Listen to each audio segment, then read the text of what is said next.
All right, I'd like to call this meeting to order for the Corporation of Township of Puslinch on July 14th, 2021. So start with roll call. Councillor Goida. Present. Councillor Spoulos. Present. Councillor Bailey. Present. Councillor Bulmer. Here. Excellent. And now a moment of reflection.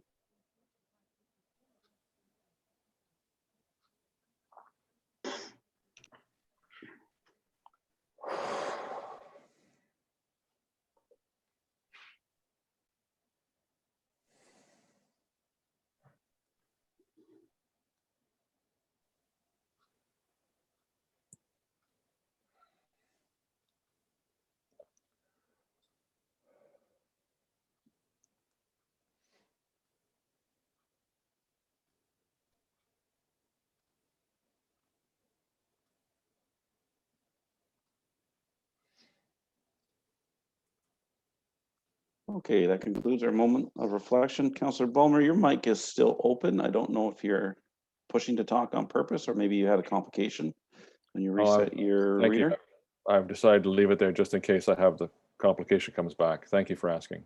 Okay. All right, confirmation of the agenda. Ms. White Fox. Thank you, Mr. Mayor. And I do believe we have an addition that staff are requesting be added to the agenda. Okay. So the council approves the July 14th, 2021 agenda as circulated, and the council approves the addition to the agenda as follows. Item 13.1, confidential verbal report regarding a position plan procedure criteria or instruction to be applied to any negotiations carried on or to be carried on behalf of the municipality or local board, being a contract negotiation. Just writing that down. Okay, thank you. Can I get a mover for that, please? Move. Councillor Spoulos, seconder. Second. Councillor Goida, all in favor? Councillor Goida. In favor. Councillor Spoulos. In favor. Councillor Bailey. In favor. Councillor Bulmer. In favor. Thank you. That's carried. Any disclosure of pecuniary interests today? See none. All right. Ms. White Fox, can you read the resolution for the consent agenda, please? The consent agenda items listed for the July 14th, 2021 council meeting be received for information. A mover for that, please. I'll move. Councillor Bulmer, seconded by Councillor Bailey. All right. So, Councillor Goida, any items you'd like removed to Nope, I'm discuss? good. No, I'm good. Thank Okay. you. Okay, Councillor Sapoulos. Yeah, 6.7 and 6.33.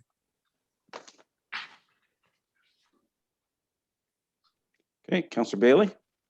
No, none for me. Councillor Bulmer.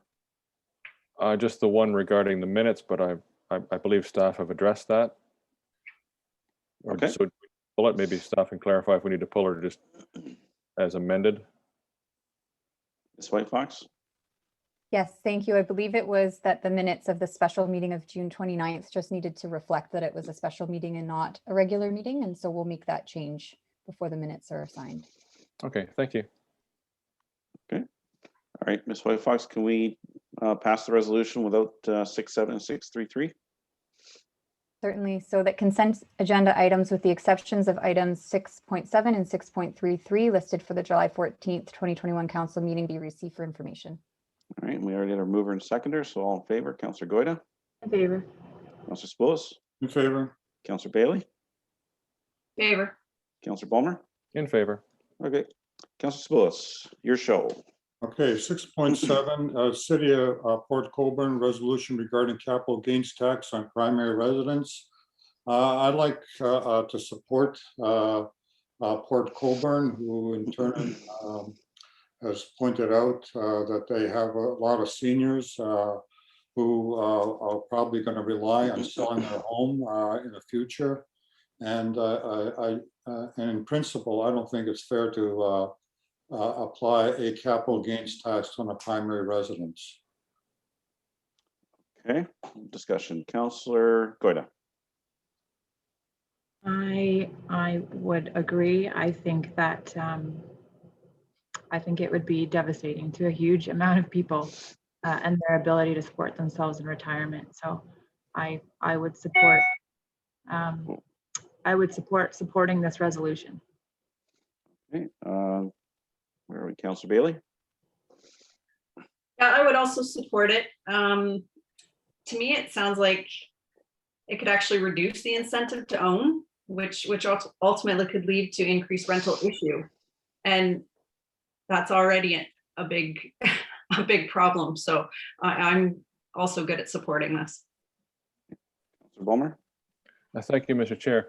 One of the pieces of information that was included in the package of this was a letter from the federal government indicating they were not considering this. So I don't understand the basis of the resolution, that how it, I thought that would have put an end to it when the federal government said this is not up for, just for consideration anyway. There was a letter there from the minister herself in the package. Councillor Spillis? Councillor Bulmer, I agree with you, but there is a reason for it. Perhaps somebody knows something that we're not aware of, and at least it puts it on record that we don't support this. Yeah, I understand. I don't have an issue passing a resolution to ask them not to do something they're not going to do. But it's fine. I'm not opposed to the resolution. It seemed inconsistent. It seemed to be out of step with the facts that were in the thing. So I'm not going to object to it. Okay, thank you, Councillor Bulmer. All right, next one, Councillor Spillis. 6.33 Township of Huron Close Resolution of Support of Town of Cochrane Resolution regarding Fire Department Infrastructure Program. Basically, it is to support smaller fire departments, and in fact, that goes through, it might even help us in the procurement of large purchases like fire trucks. There is some sort of infrastructure program available. Okay, thank you, Councillor Goyda. Yep, I would support that. Councillor Bailey. I would support it as well. All right, Councillor Bulmer. Thank you. Yeah, I must admit, it sounds good on the surface, but there were some comments that I saw in our pre-meeting answers that does it potentially divide up the pie of money that might be available for other infrastructure? And there's an interesting question, how typically infrastructure money is for things a municipality can't sell or dispose of. So I'm not opposed to the idea. It's just that understanding this is just other tax dollars we're asking for. So I'm not opposed to it, especially for municipalities who aren't as well off as we are and don't have the opportunity to recover costs from the 401 or from other provincial highways. So for those reasons, I mean, especially up north, I know there are municipalities up north who struggle to just buy a used fire truck. So for them especially, it'd be so important. So I don't have an issue supporting it. Okay, thank you, Councillor Bulmer. Ms. Hoyt Fox, do you have resolutions prepared for those two items? I do, yes. Thank you, Mr. Mayor. I believe we just need a seconder for both. All right, can I get somebody to second those, please? I will. Councillor Goyda. Okay, Councillor Goyda. Oh, I'm sorry. No, you seconded it. I'm waiting for Ms. Hoyt Fox to read the resolution. Okay. Sorry. So I do have two separate resolutions for them, Mr. Mayor. Both just have the item being received and that it be, that council does support the resolution and that it be forwarded accordingly. Comfortable with that, Councillor Spillis? Yes. Okay. All right, we have a mover and seconder. All in favor, Councillor Goyda, In favor. Councillor Spillis, In favor. Councillor Bailey, In favor. Councillor Bulmer. In favor. Excellent. Get a lot of consent items, so I have to get to right spot on my page. So delegations, none. Public meetings, none. Let me scroll down here. Believe we're on reports. Is that correct, Ms. White Fox? Yes, correct. 921. All right, and that is page 342 of our agenda. And I believe this one's from Ms. Hassan. Yes, so this relates to the development charge interest rate policy and early payment agreements. And the purpose of the report is to provide council with the proposed changes to the Development Charges Act, which allows township to enter into early payment agreements with specific types of development, as well as charge interest for those developments that are eligible for obtaining a frozen DC payments, as well as being able to defer their payments over 6 annual terms or 21 annual terms, depending on the type of development. So the policy and the agreement was worked on together between the treasurers from countywide municipalities and the County of Wellington. And so this is just for you today I'd welcome any questions from council regarding the report and the policy. Thank you, Ms. Hassan. Councillor Gordon. Thank you. Thank you to Mary and to the staff for this report. It's very well written. These changes, it's taken me some time to wrap my head around them. It certainly adds a layer of complexity for the municipality to calculate and track. But I do think that this policy regarding the interest and the early payments, at least in part, should help with some of the loss in development charge revenue, and it makes sense to put this in place. There was a couple of clarifications that staff have already cleared up for me, but the one thing I am hoping staff can just help me understand, I'm still unclear on, is the interest rate. Does the interest rate lock in based on the same date that the development charges are frozen for up to 2 years, or does the interest rate change yearly based on the construction price index increase every year? So the interest rate that was developed was an average of the prior 5 years. So this is the approach that the countywide municipalities decided to take. And basically the interest is charged from basically when the development is deferred, the development charges are deferred from to when they're required to be paid, based on whether it's 6 annual installments or 21 annual installments, or whether it's frozen because there was a site plan application or a zoning bylaw amendment application associated with the development. So the interest rate would change each year based on the 5-year average, based on the previous 5-year average. And we utilize the 5-year average is basically the construction price index year over year, the third quarter construction price index. So we have a really good template that we've made countywide to perform these calculations and provide developers with the interest that will be accrued based on when the building permit is issued and when the complete site plan application or zoning bylaw amendment application was received.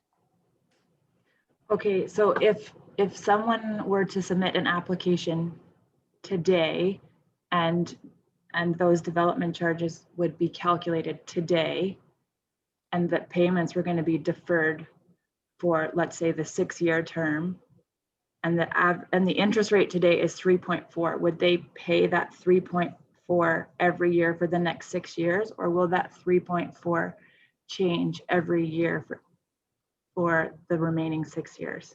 No, yeah, so it would be the 3.4 that's calculated at that time. Okay, so the interest rate is basically frozen at the same year that the payments are being deferred. Right. Right. Okay. Yeah, And then so that the developer knows upfront how much interest they will be owing okay. based on the deferral program.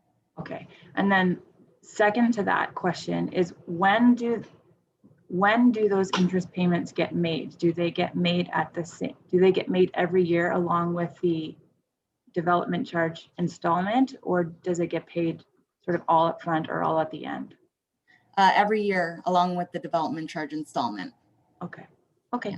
Those were the only questions that I still was unclear on. Thank you very much. No problem. Councillor Spillis. No, it's a very good report. I do not have any questions. Councillor Bailey. Thank you. Yeah, I don't have any questions either. It sounds like a lot of details already gone into this, and it just sounds like we're helping create a consistent policy across the county, and also just following through with a county approved November 20th or November 2020 meeting already. So I'm good with continuing on with that consistency. Councillor Ballmer? Yeah, thank you. And it sounds like a lot to take care of and to track. So thank you for taking this on. Well, I guess we don't have a choice but to take it on, but I'm glad we have Mary to track all this. I agree with that. I do not Oh. envy your, Oh, I was looking at that and I thought, whew. yeah. Sometimes we're fortunate that we don't have a lot of these different developments because Mary would be crunching numbers like crazy. Yes, we are more fortunate here. Okay, can I get Ms. Whitefox to read that resolution, please? Report FIN 2021-021 regarding development charge interest rate policy and early payment agreements be received, and that council adopt the development charge interest rate policy attached as Schedule A to report FIN 2021-021, and that delegated authority for signing and administering development charge early payment agreements be given to the Director of Finance / Treasurer or designate. Okay, I'm gonna move it for that. Councillor Ballmer? I'll move. Excellent. Seconder, please. I'll take Councillor Bailey. John, you're overworked. You do it all the time. All in favor, Councillor Goya? Favor. Councillor Spillis? In favor. Councillor Bailey? In favor. Councillor Ballmer? In favor. All right, and on to our next one. Report 931, and I believe this is Ms. Whitefox and Mr. Bunn. Great, thank you, Mayor Sealy.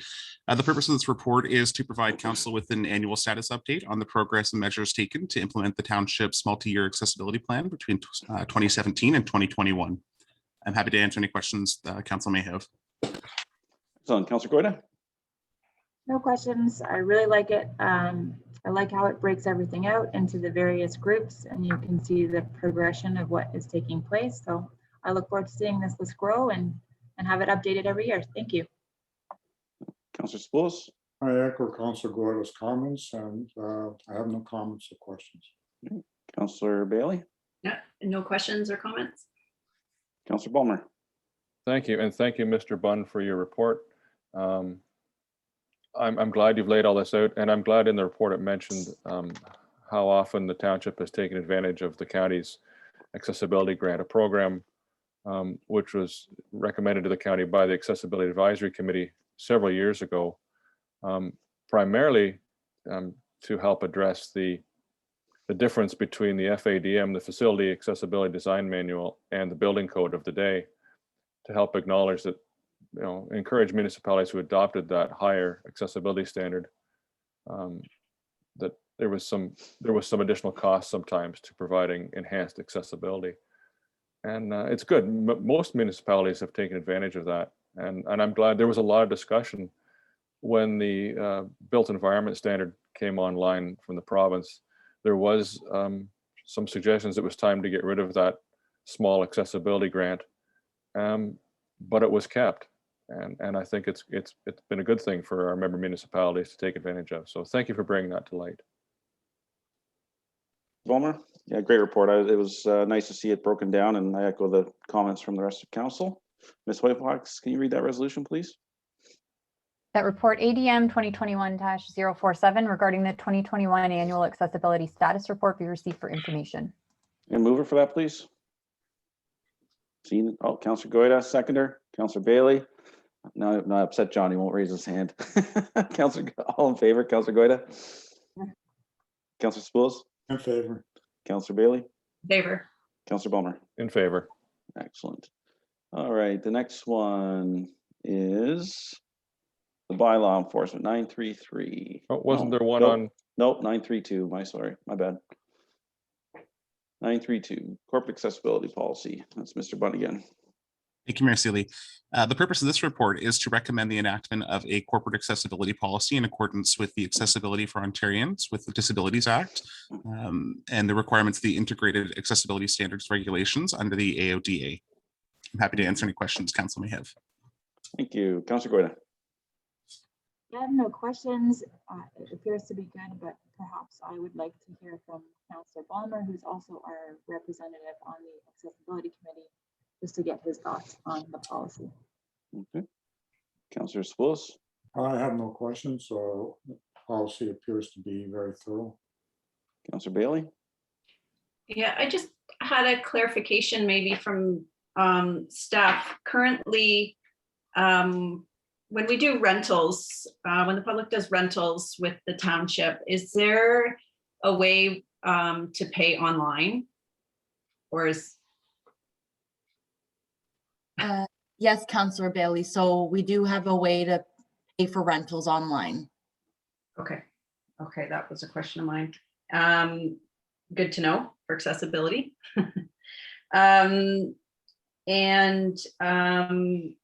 Another question for staff, it talks about employee training. Does that also include council? Through you, Mr. Mayor.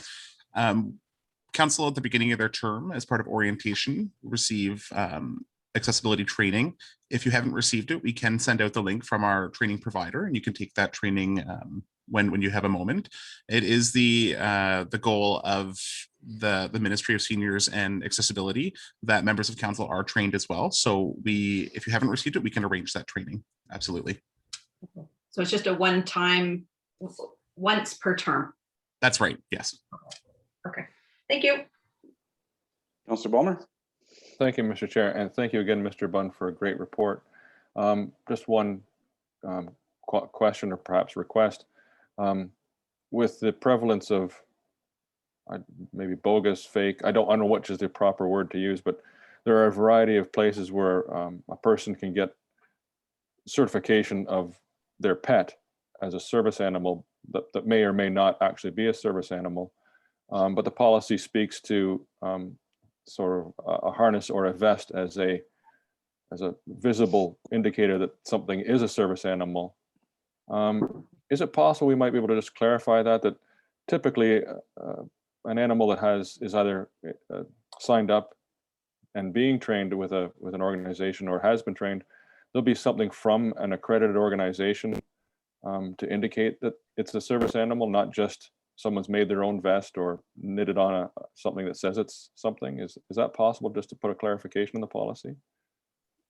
Absolutely. What we can do, I have some proposed wording that we can amend the policy, and that it's that visual indicators must be issued from a registered service animal training organization. And I think that'll cover off what you're trying to achieve there, Councilor. That'd be great. Thank you. Yeah, Thank because I know for the challenge I know some of the blind community has faced is that in Ontario, service dogs, when they graduate, they will receive a card from the OPP. The OPP actually gives you a card that is a registered guide dog, but those coming out of the US that are legitimately service dogs from accredited training facilities don't often come with that provincial recognition, but they are still accredited service dogs. And so it works both ways, that there are both bogus and accredited that may not have what we might consider. So that language fixes it for me. Thank you. okay. Thank you. Ms. White Fox, you have the resolution to read, please? The report ADM 2021-048 regarding the enactment of a corporate accessibility policy be received, and that the policy 2021-004 corporate accessibility policy be approved with the revisions to the service animal section as directed, and that the former accessibility standards for customer service and use of assistive devices policy be replaced. Okay, can I move for that, please? Councillor Spillis, seconder. Councillor I'll Balmer, second you got to second that for Yes. sure. Just make sure, Council, you're comfortable with that slight amendment that Councillor Balmer suggested. So all in favor, Councillor Goyda? Favor. Councillor Spillis? In favor. Councillor Bailey? Yep, in favor. And Councillor Balmer? In favor. Thank you. That's carried. Good job. Nice catch, Councillor Balmer. 933. Do we have Ivan here for this, or? Oh, no, that's Jeff Bunn's report. Ooh. Sorry. Is that your smoke detector, Councillor Bailey? I'm allowed to turn that off. Great. Mr. Bunn. Yes, thank you. So this report is to provide council with an update on the second quarter of bylaw enforcement initiatives, and that's taken place in the township. I'm happy to answer any questions that may come from council. Thank you. Councillor Goida, No questions, thanks. Councillor Spose. Yeah, what's evident is the amount of violations keeps increasing, and I was wondering if there's a strategy being considered to, in case it keeps going up and up and up over the next few months. Who wants to I answer can that? speak- I can speak to that. Yes, we definitely have noted that, Councillor Sapulis, and we are monitoring it.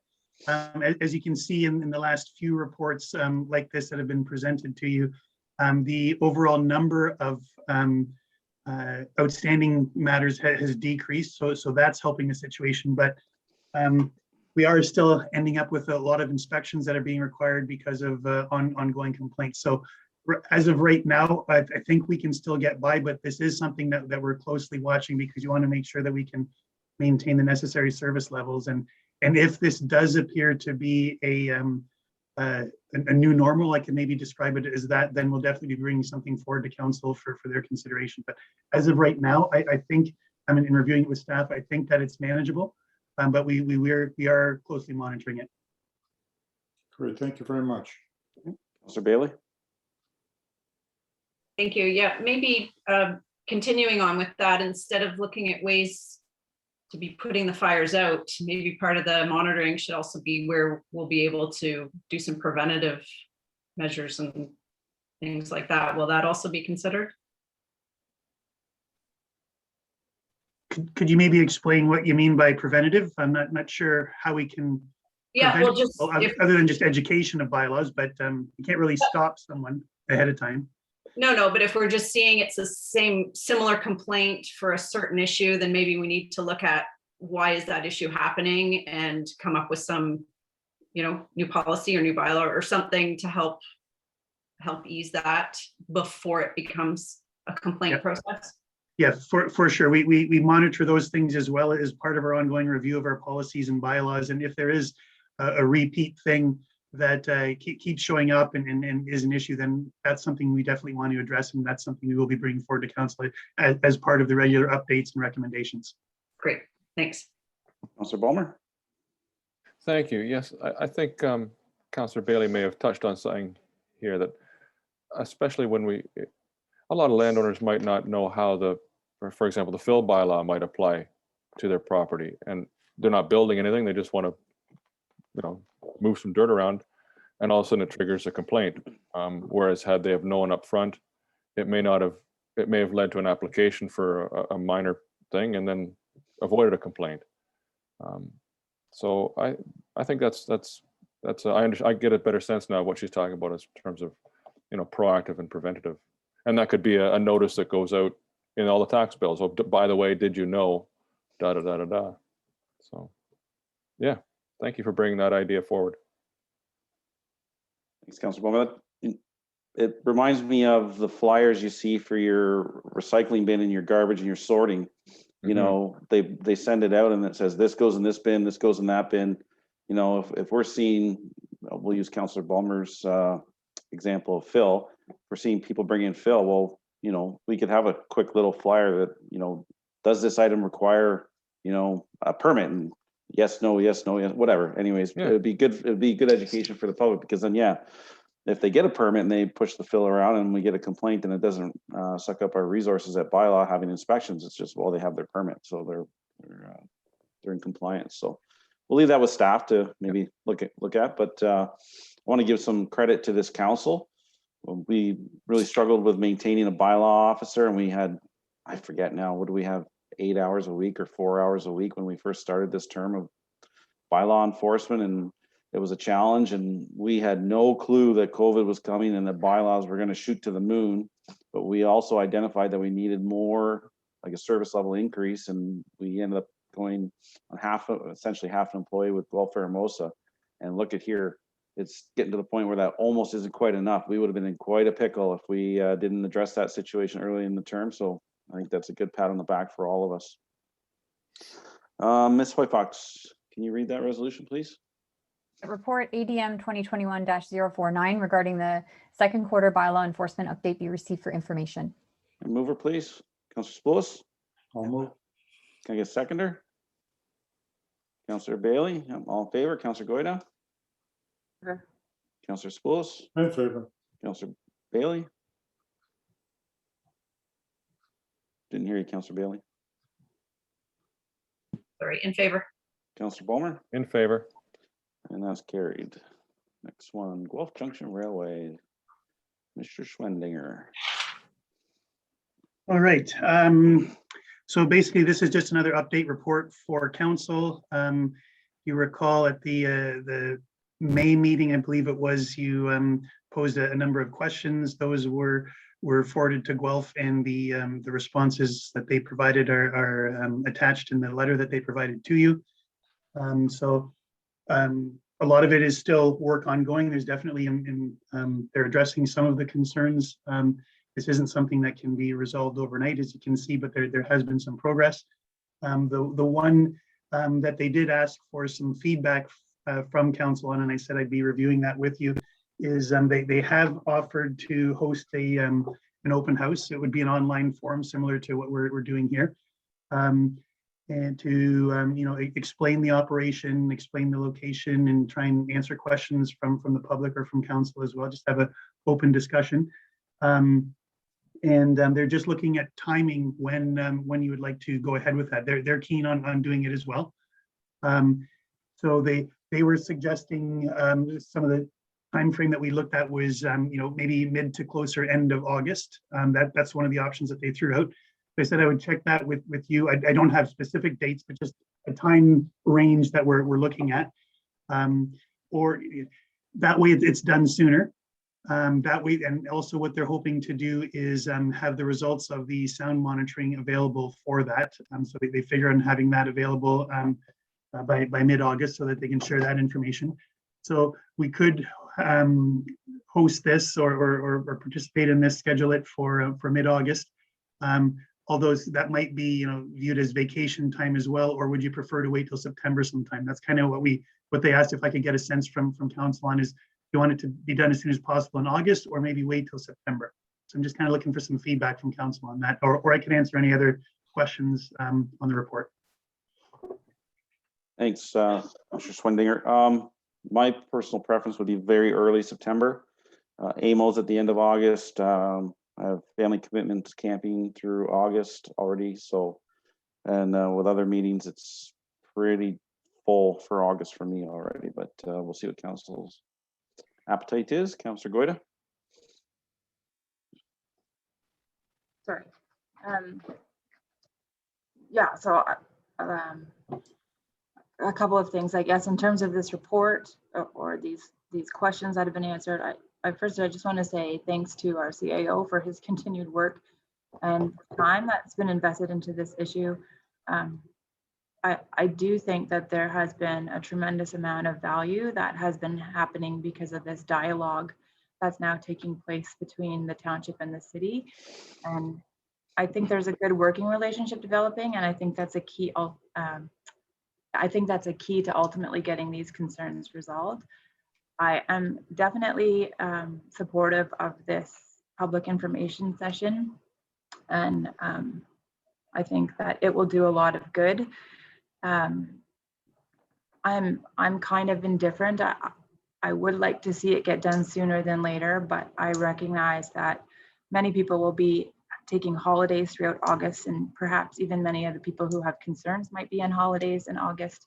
So I agree that it may perhaps be better to schedule it for the first week of, or the beginning of September.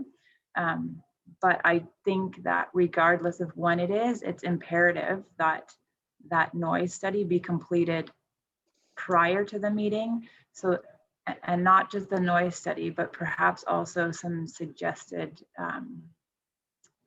ways that the sound can be mitigated or eliminated, so that the public have an opportunity to ask questions and comment on that as well.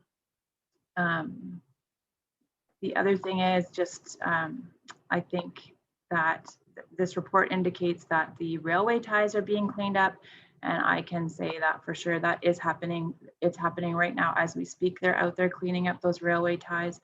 So there is work taking place. And then lastly, as a separate item, the news of the reduced share of the cost for the Hume Road crossing, I think that's a really big win. And I think, again, that open communication and good working relationship has resulted in that cost savings. So good job to all on that as well. That's it. Councillor Spos. Yes, with respect to the public information meeting, in my previous life, we try to avoid having meetings in the summer because you'll always be criticized by people who go on vacation. So my thought process is it would be early September. It makes a lot more sense. Everybody's generally back from vacation and everybody's ready to go. With respect to the public meeting, I agree with what Councillor Goyette is saying, and I think they should be coming prepared to answer some of the questions that are in everybody in the minds of the public as well, and not just focusing on these two issues. I think it's their opportunity to sell themselves and try to make themselves being part of the community, part of the solution, not being looked at as part of the problem. So that's basically all I've got. And I'd really like to thank our CEO for persevering, putting a good letter together, which kicked us all off and articulated our thoughts and continuing to plug away on behalf of us and the residents. Councillor Bailey. Thank you. I just had a question. I'm not sure if Mr. CEO can help with this. In terms of the scheduling, in one of the bullets, and it's hard to reference it because there's no numbering in the city's document here, but there's a comment regarding the noise level and the level of night activity, and there's no response from them. I'm just wondering if we have any further information on what the scheduling, or if there's been any change in the scheduling that you're aware of. I can try and answer your questions. So with regards to the as I understand it, based on all the comments you've been receiving and the feedback, there's the noise is related to three things. There's the unloading, and then there's the shunting of the cars that happens outside the unloading hours. So they're under the agreement that they have. This is based on the information that I know. The agreement that they have with the company whose product it is says that there's certain stipulations as to when they can load and unload, and there was a breach of that. They've addressed that matter, and they're trying to come up with ways to limit the noise of the unloading operation itself. So there's that aspect of it, but then there's also the noise associated with some operations just of the railway itself, not directly related to the unloading. And that has to do with shunting of the cars. And that has been happening late into the night. And there have been a number of examples you've seen in the messages going around about that. Based on the discussions that we've had, my understanding is that schedule of when they're moving the train cars around has reduced. They were able to reschedule some of the necessary work that they needed to do to prep some of the cars and do some of the necessary COVID cleaning of cars when shifts were changing and things like that. They were able to bring some staff in earlier so that could be done earlier, so they could start moving the cars earlier so that they wouldn't be going as late into the night. But I believe that has happened. That's my understanding, that at least the hours where they're moving the cars around aren't generally as late as what it had been in the past. So I don't know if that answers your question, but that's the information that was provided to me. Yep. Okay. Thank you. In terms of the info session, yeah, I would hope out of that we'd be able to get more information than what's already being provided. I'm not sure what the public engagement is going to get us in terms of more information. So the timing, I'll leave it up to, yeah, to rest of council to come up with that, whether it's end of August or beginning of September. If they have nothing new to add, then I don't know the value in doing something sooner. So like Councillor Goyda said, we just need to have all, current data and current testing and everything before they can do some sort of public engagement. Councillor Ballmer? Thank you. Yes, I want to thank the CAO and Councillor Sapoulis for his experience in this field and all the work both of them have done to understand this issue and help educate council on it. It's very, very helpful. And I guess my preference, as Councillor Sapoulis said, would be certainly September over August for this. We need to get as much information, in front of the public as possible, including potential mitigation measures. And I think we also, there's other outstanding questions that a little more time might help to get answers to. So I would look for September.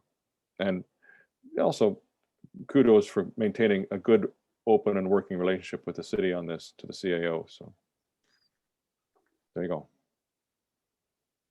Okay, thank you. One thing I would like to see possibly is, this is their public information meeting. So I'd like to see them host the meeting the week before maybe our first council meeting in September. And then they take all the comments they receive from the public information meeting, and then they come report to us with the same presentation, or, at least the presentation be included in a package. What I don't want to happen is for this to be an hour-long delegation to all of council at GJR's public information meeting. I would encourage council as individuals to attend the PIM, but I would like to see the two separated. So I don't know if that would be a possibility, Mr. Swendinger. I'm trying to find my phone. Is our first meeting in September the 8th? Maybe I'll speak to the meeting, and then maybe if Ms. White Fox, if you could just confirm the date. But yes, I completely agree that this should be a meeting that is run and hosted. The information session should be run and hosted by Guelph GJR for sure. So that the onus is on them to coordinate it and take the minutes and all that kind of stuff, and have a record, prepare the answers, all those types of things. It should be their meeting. And then they could come and provide us with a report on that PIM, hopefully our first council meeting in September. Correct, or the one shortly after that, however long it takes them, because there might be some questions that come up that might take a little bit of time. So I don't know if they could, because when we have our schedule for releasing the agenda, that might only leave a couple of days in between when that session would take place and when the agenda goes out. So it might be the meeting after that is all. Yeah, I agree that they should then come and appear as a delegation to Coastlands Council and say here's a summary of the public meeting we held and answer more questions there. Is council comfortable with that? Yes, Mr. Chair. If it's their meeting, maybe we should let them set the date as well. Just we prefer it to be in September, and they were just asking for our preferences to when it would take place. So I have a good sense from council now what you prefer, so I can give that to them, and then we'll work around that. Anything further, Councillor Goyda? No. Councillor Sapoulis? I'm good, thank you. Okay, Councillor Bailey? Okay, and Councillor Ballmer? You okay? I'm good, thanks. Okay, Ms. White Fox, you have a resolution for that one? The staff report ADM 2021-050 entitled Guelph Junction Railway be received for information, and that staff continue to update council on this matter, and that staff confirm with the City of Guelph that a public information meeting be hosted by the City of Guelph in September upon completion of the noise study to address the concerns identified, and that the City of Guelph present the findings of the public information meeting to Coastlands Council. Is it picking straws saying the City of Guelph? Should we actually say Guelph Junction Railway, or which one should it identify, Mr. Schwendinger? I'd suggest City of Guelph /GJR. Okay. Then they can choose who they want. Okay, move it for that, please. If I could just ask, Ms. White Fox, did we find a date for our September meeting in council? Yes, sorry, we have two meetings in September. So one is the 1st of September, and then the following is the 22nd of September. Okay, thank you. All right, Councillor Spillis? Yeah, I was wondering if the motion could be a little bit more broader, rather than limiting it to the noise. Basically say including the noise study, leave it open that it's up to them to have an agenda that also addresses some of the ongoing concerns that residents may have. I'm comfortable with that. We have a seconder for that. It's an amendment to the resolution. Anybody? Councillor Goida? Okay, we'll talk about it. Councillor Goida? Yeah, I'm comfortable with that. I'm sorry. Do you want to, I'll have Ms. Hoyt Fox reread the agenda Yeah, or the that would be resolution. And then I'll have Councillor Spillis mention what he wants to change. Ms. Hoyt Fox? That staff confirm with the City of Guelph and Guelph Junction Railway that a public information meeting be hosted by the City of Guelph and Guelph Junction Railway in September, including the results of the noise study and other concerns identified, and that the City of Guelph present these findings of the public information meeting to Puslinch Council. So more broad, yeah. I'm good with that. Thank you. Okay, and Councillor Goida, you seconded it. Okay, so all in favor, Councillor Goida? I saw you say it, I didn't hear you. I don't know I'm why. sorry. In favor. Councillor Spillis, In favor? Councillor Bailey, In favor. Councillor Ballmer? Yeah, just one question though, I didn't have a chance to ask there was, so this could include, anybody could ask a question about the crossing at concession 11 as well? So we're trying to expand it to any issues that a resident of the township, we're asking them to open it up to all issues that a resident of the township might have with the GJR from Guelph to the Milton boundary? Is that what we're asking them to do here? My intent was to ask that question specifically related to the ARCO site. Okay. And things like why can't this operation be moved Right. out of the ARCO storage area? What's the timing for having trains stop their operations at night? That sort of question. In other words, not Excellent. strictly dealing with the noise. Yeah, so it related to the activity, just so is it specific in the motion that it's specific to the activities occurring at the Arkle siding? No, it's not. That's my only concern. I don't want suggest that we're asking them to hold a public meeting to deal with any issue or concern that has to do with anything from Guelph to Milton. So if we can, I have no issue. I think you're absolutely right on the mark here that it's all options should be on the table for discussion regarding the activities of that siding in Arkle. So if we could just add that it's related to the activities of the siding in Arkle, that would be great. Okay. All right, that's another, so Councillor Spillis, friendly amendment, you're comfortable with that? Absolutely, yes. Councillor Goida, you seconded it, I believe. Right, yep. I don't know if your mic's not working or because you're not muted. Can you hear I don't me? hear. Can you hear me? I can now. Okay. Okay, Talk louder. all right, so Ms. Hoyt Fox, did you capture that we're just gonna specify that it's the use in Arkle? I did, yes. Okay, all right, back around we go. Councillor Goida, in support? Yes, and perhaps could Courtney just read that section one more time? Sure. That staff can confirm with the City of Guelph and GJR that a public information meeting regarding the activities at the Arkle siding be hosted by the City of Guelph GJR in September, including the results of the noise study and other concerns identified, and that the City of Guelph present the findings of the public information meeting to Puslinch Council. I think it's City of Guelph / GJR, but that's for the presentation to council. I'm sorry, it says at the Arkle siding or related to the Arkle siding? Can you It share your says- screen? Can you share your screen on this one? Sure. Just give me one moment. It won't help. Councillor Ballmer will still read it. It's all right. You just have to hear me speak more, Councillor Ballmer or Ms. White Fox. Can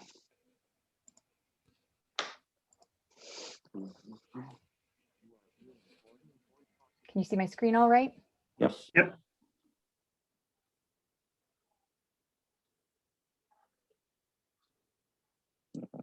Where was your concern, Counselor? Just Good. where it says that staff confirmed with city, that a public information meeting regarding the activities at the Arkle siding. But perhaps it should say related to the Arkle siding. I don't know if it really makes a difference, but. Well, I like related because if they're shunting cars, they're actually shunting cars for the siding, but they're actually crossing the road at Arkle, so. And that's what I'm thinking more about the time of day where the cars are actually moving back and forth, not specifically at the siding, but that Yeah. are to do with that operation at that siding. Okay, Ms. White Fox, can you read that one more time for Counselor Bulmer and my indulgence? The staff confirm with the City of Guelph/GJR that a public information meeting regarding the activities related to the Arkle siding be hosted by the City of Guelph/GJR in September, including the results of the noise study and other concerns identified, and that the City of Guelph/GJR present the findings of the public information meeting to Puslinch Council. Okay. And we have that moved by Counselor Spillis and seconded by Counselor Goida. I'll go to Counselor Bulmer. Did you capture that? We read it Yes, this thank time? you. Okay. All right. All in favor. Counselor Goida, In favor. Counselor Spillis, In favor. Counselor Bailey. I'm Oh, just no. sorry. I'm just trying to think if I was a resident a little bit further away from Arkle with something to do with the rail, this might be my opportunity to express that concern. So maybe the GJR could be tracking it. This could be the focus on the Arkle area, but it would be a good opportunity for them to also know if there are other issues related, to put on their radar. So I don't know if we can limit, like say, Sorry, go ahead, Mr. Schwendinger. So if I could suggest, just so that we can keep focused on what the primary issues are at this time, I'd suggest that we just keep it to, like it says, to the Arkle area. Yep. We're not by any means limited to this is the only interaction we're ever going to have with them. Like we've got regular meetings now scheduled with them to go over issues on a regular basis. The regular phone conversations take place on top of those meetings. So I think what would be good is this is the area of primary concern with the number of complaints we're getting at this point. Let's get this dealt with. And then in the future, if other areas come up, then we can have another session about a broader area or other specific areas, other specifics come up. But I think my advice would be let's focus on the area of concern right now before we broaden it out to everything and maybe further delay or complicate the whole thing. okay, fair enough. I am comfortable with that. Yeah. And let's be honest, if they hold a public information meeting, if you have a concern and you live down near Moffat, there's nothing to stop you from going in there and voicing your concerns. So we're just trying to keep it focused to get this dealt with. So I appreciate your concern. We're not trying to forget about other residents that live near the rail line in other parts of the township by any stretch of the imagination. Okay, so you're in favor now? I am in favor. And Councillor Bulmer? In favor. Yes, that is carried. I think it technically carried the first time when anyways, we'll move on. I think we're on 935, Minister's exception under the Conservation Authority. Mr. Schwendinger, do you want to give a little summary on that one? Sure. This is a long and ongoing process with the province. I'm working with the head of staff from the Hamilton Conservation Authority as well on this particular issue. But we've put our request in. They've given a response, so we need to get back to them again and get some more clarification. So basically, this is just an update to share what they've said with you, so that you're in the loop on that, and to tell you that we still need to get some further clarification, from them to report back to you to make sure all the matters are addressed. Okay, Councillor Goida. Nothing really to add. Yeah, thank you. Okay, Councillor Spillis. I support the report. Makes sense. Okay, Councillor Bailey. I have no comment. Okay, and Councillor Bulmer. Thank you. Good report. Unfortunately, the response from the province doesn't reflect well on the minister or whoever informed him as to what the issue is. Well, Agreed. It seems to be sort of a cut and paste letter that, because I'm sure they got requests from numerous municipalities, and it kind of suggests that they aren't aware of the particular details of our situation here and the number of participants in this conservation authority, but who knows? One thing I will add is that MPP Urick is no longer the Minister of Conservation and Parks, so we'd have to update the contact info for that. They did a cabinet shuffle, so as long as staff's aware. Okay, you get the resolution read for that, Ms. White Fox? A report ADM 2021-051 entitled Minister's Exception under the Conservation Authorities Act be received for information, and that staff report back once clarification post 2022 is received, and that the township respond to the minister and indicate that it does not support the automatic rotation of the chair and vice chair, that long-standing practice of annual democratic elections at the board should be maintained. Excellent. Can you move for that, please? Sure, I'll move. Councillor Spoulos, seconded by Councillor Goida. All in favor? Councillor Goida, In favor. Councillor Spoulos, In favor. Councillor Bailey, In favor. Councillor Bulmer. In favor. All right, that's carried. Next, we have our crossing guard costing. Pretty straightforward. I guess, Mr. Schwendinger, you're gonna, a little summary on this one? Sure. This is just in response to previous direction from council when you asked us to report back with all the details. So these are the pertinent details of how we will go about doing this. I believe there's support around the council table based on the last meeting discussing this topic. So this is just the financial information necessary for your final approval, and then we will just go ahead with the implementation so that we can have something in place for the start of the school year if you're in support. Excellent. Councillor Goida? Yeah, thanks. This is another great report, a great added service to our community, and I'm sure it will be very well received. And I'm also glad to see that there was consideration for the backup and other contingencies. And absolutely, I fully support going ahead with this. So thank you. Okay, Councillor Spoulos? Oh, great fulsome report. I will support it. Councillor Bailey?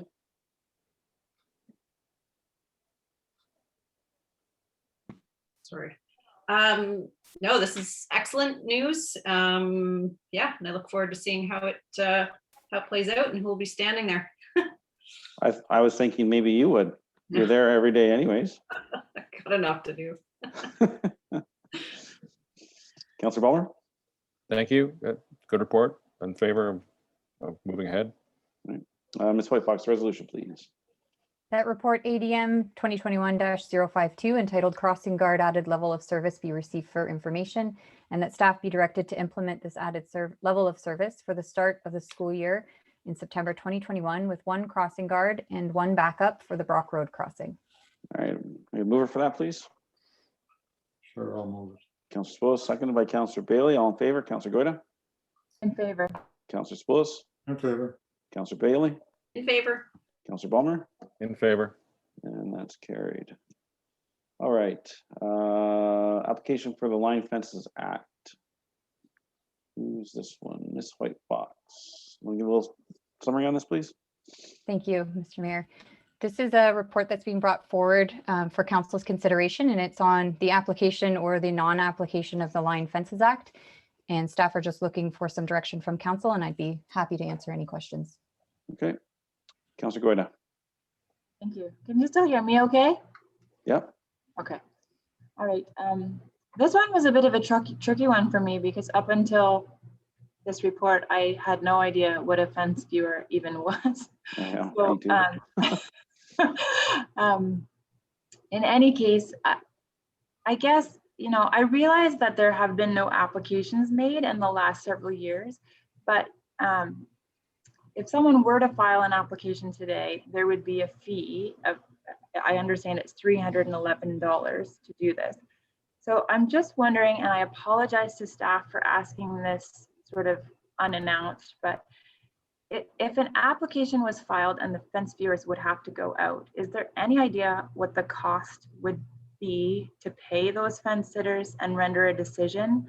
And how long would that process likely take from start to finish? So I can just talk a little bit to the timeline piece, and then I think Mary may be able to comment on what we actually pay the fence viewers from that application fee. Okay. So once we do receive a formal application, which is under the act, it's considered Form 1, has to be filled out. The township has 30 days to schedule a viewing. So it is quite a quick turnaround once a formal application is made. And then maybe Mary could comment a little bit more on what we actually pay the fence viewers upon completion of the award. Yes, so they're an other appointee, and so based on our compensation policy, they are paid about $105 per call. Yes. Okay. So with the exception of the staff that have to spend resources on it, it's pretty much paying for itself. Is that reasonable? I would say so, yes, yes. Yeah, okay. So I'd maybe It add depends, yeah. depending on the complexity, because these matters usually are not very straightforward. It can take some time. There can be appeals to the process, which result in other meetings and that type of thing. So I'd simply say it's not common for them to simply go out there for a few minutes or for an hour and the matter is resolved. There's a problem usually for a reason, and they're not that easy to quickly get resolved. So it can take some time. Mr. Schwendinger, is there a cost associated with training and, maybe repetitive training annually, whatever it may be for these viewers? Yes, there is. We need to make sure that they're familiar with the legislation, plus any updates that the province issues. Plus then we need to ensure, since they're representative of the township, we need to ensure that they would have the accessibility training, human rights training, all the standard HR type training that we need to do for any representative of the municipality. We need to make sure that that stays current as well. And that's why some municipalities are moving away from this, is just because the frequency of these call or requests is becoming so low that the ongoing cost of having somebody at the ready, the cost benefit really hasn't been there. And I think that's a bit evidenced by the low number of calls that you've seen here in Puslinch as well. So I guess I don't feel strongly necessarily one way or the other, but my gut is sort of telling me that the overall cost it can't be that significant, and it may even be non-existent if the trend of no applications continues. But the process is fairly fast, and it's a way that we can assist with solving some of these problems. The alternate of having the conflict resolved in small claims court, to me, seems like it would be long, expensive to the people who are, probably having lawyers involved. And I just feel like it just would fuel more neighbor against neighbor. But, based on that, I would prefer not to exempt the township from providing this service. And I like the idea of appointing the committee of adjustments as the fence viewers. But I also understand from just the use of staff resources to be able to implement that. If it's too great of a burden, then maybe it's not worthwhile. But I do think that if it's a service that we can provide that we can continue to provide, I guess I should say, for not a huge amount of cost, that it makes sense to not take away that service. Councillor Spoulos? Yeah, I'm looking at the dollars and cents, and I really can't support sustaining this bylaw. The question I would have is, if we repeal it and it becomes a headache, can we bring it back in? Yes. Okay, so is there a way of just suspending this for a year to see what happens? Or do we have to just repeal the entire bylaw? I think you just repeal it, and then if the decision is made, where these calls do come up and you want to provide the service in the future, you just pass the bylaw at that time saying you're going to provide that service. Okay, So to me, since we've had so few complaints, it makes sense to avoid costs that are necessary. And if it does become an issue, then we'll reenact the bylaw. Okay, Councillor Bailey. Thank you. Can I just confirm, maybe with Ms. Hoy Fox, that that this does not deal with where the boundary is, but just in terms of who would pay for the fence and the type of fence? Is that in a nutshell correct? Yes, that's correct. The act is narrow with what it does and doesn't regulate. And so it does not deal with disputes about boundary lines. Okay. And I seem to recall from our last, one of our last meetings that we were going to be discussing different service levels that we want to have within the township. And so I'm wondering if we can just kind of put this into one of the service levels that we offer. And once we get our priorities in, can we just see where this would fall? Or do we need an answer today? I believe we're looking for some direction today. In the event that if we do receive an application, a formal application, again, we have a very tight turnaround time of 30 days. So I think we're looking for some direction. If we are going to apply the Line Fences Act, who would council like to see appointed to those positions, or alternatively, if it's going to be a non-application of the act? So I need an answer today, So but could we just extend, sorry, could we just extend this until we have time to assess our service levels? The review of the service levels is going to take quite a bit of time, I'd suggest, because it takes a long time to go through and document that, bring it forward to you for review and consideration. So we're kind of in limbo here in the interim. So if someone would come forward right now, it would be extremely difficult to, and I'm not sure if it would be possible to have a decision or have a process in place within the 30-day requirement. And we need to first, go recruit people, train people, all that kind of stuff, and have something in place for that, which would be difficult. So I think that's why we're trying to get some direction from council. If, given the low volumes, could we just say that we're not providing the service? If you do have that, it's not as if people can't have the matter dealt with. They do have another course of action, and we see how it goes, and we could always add that to the service levels as we're going along. Or as Councillor Sepula said, we could do that. I mean, a year from now, if a number of complaints come in. But we're kind of in the situation right now where the status quo isn't tenable. We need to do something. So that's what we're seeking direction today for. Yeah. So I would say I would agree to the non-application of this. I haven't seen the big need. It does seem like a cost in terms of resources that I would rather see staff putting their efforts elsewhere. just a moment of clarity here. You said the non-application of this, but you're supportive of the report as written that we repeal the bylaw? I think the wording was supporting the non-application, but I So, can, okay. yeah. So I was don't have it. I don't want to Okay. offer it. Okay, I just want to make sure. I'm going to go back around again anyways after Councillor Bulmer speaks. I just wanted to get a feel for where your stance was. Councillor Bulmer. Thank you very much. I certainly understand the staff's concerns about the the staffing required or work required to keep everybody trained up on this, and the resources that might be required if we actually received a request for viewing, and the immediate need, which is that we don't currently have enough viewers appointed. Therefore, the suggestion of in the interim, appointing the members of the Committee of Adjustment to extend their adjudication role to include fence viewing.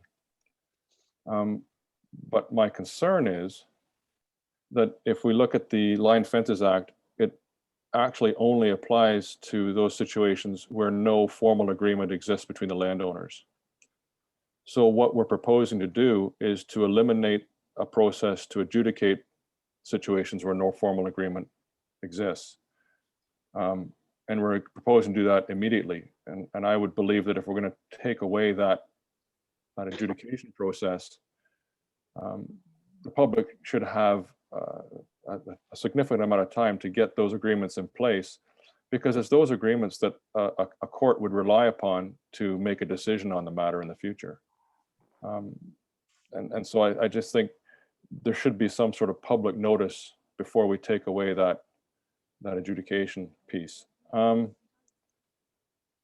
terms of getting rid of the bylaw entirely or keeping it entirely, the Act itself lays out a third alternative where a non-application of the Act can be done where a municipality has passed a bylaw that defines and describes the apportionment of costs for line fences.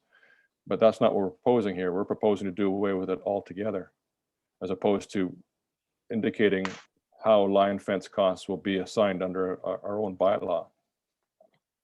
And some of the concerns I have about getting rid of the bylaw in its entirety is that it provides opportunities for line fences to be placed in a manner that may not be exactly on the line to get around natural features or whatever, and that landowner not losing that property.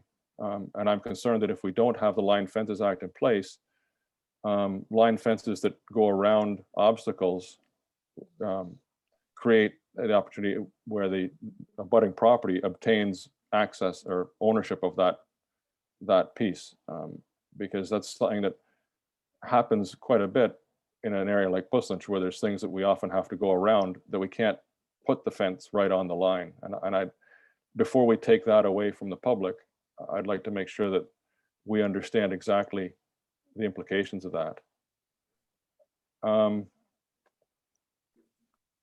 What else is there?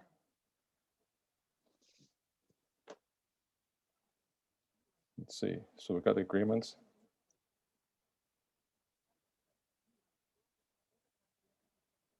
So the other piece of the Line Fences Act indicates, and or a bylaw in its replacement could address, is that the Line Fences Act provides that a landowner is entitled to access the fence from the adjoining land. So in other words, if you're putting up a fence on the property line, you're entitled to go on the neighbor's property in the construction of that fence. And when a lot of fences, sometimes a page wire fence can take up 10 to 12 foot wide piece to put the fence up. If you're denied that, then that fence has to be put up entirely on your property, and you could lose the land on the other side of that fence. And I think I'd like to make sure I better understand how that could work if we get rid of the Line Fences Act. The other piece is that if there is an award, if it goes if it goes all sideways and people aren't happy and it goes to an appeal, that appeal is handled by a provincial referee, not by ourselves. And unlike an award at the small claims court, an award here could be recovered as taxes. The Line Fences Act allows for an award that is not paid by the neighbor to be collected the same as taxes. Also, those awards, the determination of the Line Fences Act can be used if we don't want to have it collected as taxes. The landowner that is seeking the support of the line fence, the fence viewers, the decision of the fence viewers then can be taken to small claims court, and the small claims court can assign a lien on the property who's refusing to pay the award. So there are choices there within the Act that allow us to assist someone in getting paid using the small claims court.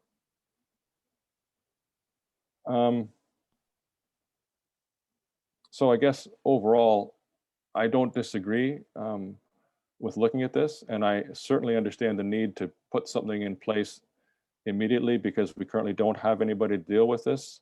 And if a request comes forward, we don't have anybody we could send out right now, or don't have sufficient number of fence viewers to send out right now. But I think the change to exempting the entire township holus bolus is farther than I would like to go with just a simple council meeting. And I think we need to explore the middle way which is the replacement of the act with a municipal bylaw that speaks to recovering costs and who pays what. So those would be my thoughts on the staff report.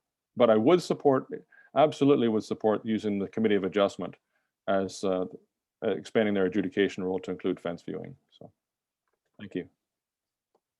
Okay, so it sounds like we need a lot more information to make a decision on this today. So Councillor Balmer, one concern that I have with the statements you're making, and then just in general, is that, so I'm going to give a situation. Say you and I own a property beside each other, and you remove the fence, and you put up a new fence, but you decide to do it in all cedar posts, 6x6, 12 feet tall, 3,000 feet deep to the back of your property. And then the cost is $50,000. And I am just a retiree living on a modest pension. And now you expect me to pay $25,000 of your fence that I didn't agree to. So where is there a component of the ability to pay for the adjacent landowner? Not everybody can agree. Well, so I don't know if this Line Fences Act would apply if the fence is already built, or does it have to be, pre-construction agreements? It's both. And that's the role of the adjudicators or the fence viewers, is to decide. Doesn't always apply 50-50. If I need a fence to keep my animals in, and the neighbors only would need a fence to keep their dog in, an adjudicator might decide that it may be 60-40, because the fence that I require is more than what the neighbor requires. So I'm required to pay, my fence is more expensive, therefore I'm required to pay a greater share. It's that process is to take in those site-specific details, and it may be 100 and 0.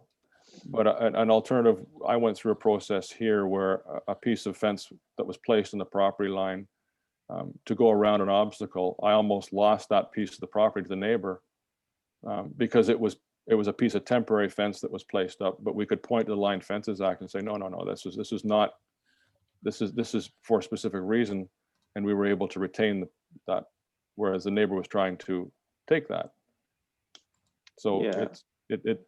I recognize there are some values beyond just the fence viewers, but I think I would be, while we get the additional information, I think the township is in a position where we need to have somebody appointed in the interim while we decide this matter.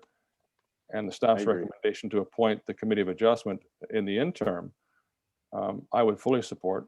And I would even be willing to reconsider this once we have that patch in place, so staff feel that in case we have a matter coming before us in the next month or 6 months or a year, whatever it is.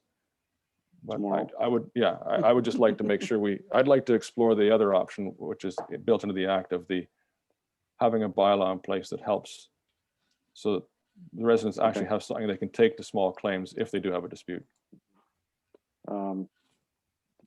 I believe council should consider, John, you're gonna really appreciate this, appointing the PDAC as the interim line viewers. But this worries me because this drags the corporation into neighbor disputes very deep, and then we're likely to see one very shortly. And we're going to have, if we go the other route where we have other members identified as line fence viewers, we're going to incur a lot of costs every year, training and keeping them current. But I think we're onto something that we provide an interim fix. And then Mr. Schwendinger, would you be able to report back with more clarity on the implications for residents and the corporation on if we revoke this, and possibly even if there's a requirement for a public information meeting or notice to the public? Sorry, my phone's ringing. Yes, absolutely. There was a number of good points raised here. We'll look into that further, and we can report back to council. Councillor Spoulos, yeah, go ahead. I was just going to ask. I'm concerned we're starting to load up the Committee of Adjustment. Last night, we're now going to be doing property standards review. We haven't had any yet, but one. And the quick time turnaround for this is 30 days. And I don't think the committee members signed up for a fence review. They agreed to participate in the terms of reference as established already. And to place something on them without them having the opportunity to say no, I don't think would be appropriate. Can we appoint ourselves in the interim? Mr. Mayor, you can, so there, it's very broad on who can be appointed as a fence viewer. It could be staff, members of council. It doesn't necessarily have to be an elector, so it is very broad. All right, so Councillor Balmer, myself, how many more do we need? I believe we're looking for 4 in total, so we do have an alternate in the event that there is a conflict. So who doesn't want to do it? Raise their hand. All right, we're all in. We get 5. In the interim till we wait for the report. What do we need to do to make that official? Need a resolution? So we would have to, if we are appointing any new fence viewers, we will have to repeal the 2014 bylaw, and we would have to do a new appointment bylaw. So Okay, we could bring that back to the August meeting, just to take a look at that appointment bylaw, if that's council's direction. I think we need to do it today. Can we do it today? I think, given the complexity of this, we're going to need some time to put that together. So I think we're going to have to wait till August to do that. So what happens if we get a fence complaint tomorrow? I think the reality is even if we appoint all of council today, the likelihood of getting everybody trained and certified and the process in place within the 30 days is pretty slim as well. So if we're going to do this, I just want to be able to make sure that we do it in a way that's appropriate and meets the requirements. So we don't have that bylaw prepared or available for today. So we're going to need some time to put that together for you. What are the consequences to violating the Line Fences Act and not responding within 30 days? Or giving a decision, pardon me. Ms. White Fox, do you know that? I don't know that offhand. Do you know? No, I don't know what the outcome of that would be, but so we meet on August 11th. So it's not great, but it's not quite 30 days to get an appointment bylaw in place by then. But that's Can what we we- would be looking at. Matthew, can we repeal this bylaw and then part of the repeal resolution indicate that staff report back with, no, we'd have to reinstate the bylaw. I'm almost certain we're going to get a fence issue in the next couple of days. So we have to have something in order or be prepared to not meet the 30-day criteria of the Line Fences Act. So that's why I'm questioning. Councilor Spillis? Yes, I tend to agree with what you're suggesting. Let's repeal the fence bylaw, get a chance to get our act together and agree that within a certain time frame, we'll reenact it once we've got all the ducks in order. Because right now we don't have the ducks in order for anything, and to blindly jump into it without any proper training, I think is asking for trouble. I think that's the appropriate action. You know what? Okay, I'll go around the room one more time. Councilor Goyda. Sounds like a reasonable sort of compromise in the short term until perhaps we can get some of these questions answered. I can't speak educated to how that might affect the Line Fence Act itself and the implications in the short term, but it seems reasonable that if we repeal it for now and then reenact it, that we've got everything covered. Councilor Bailey. Can I ask for clarification? I'm missing something. When I read in the report that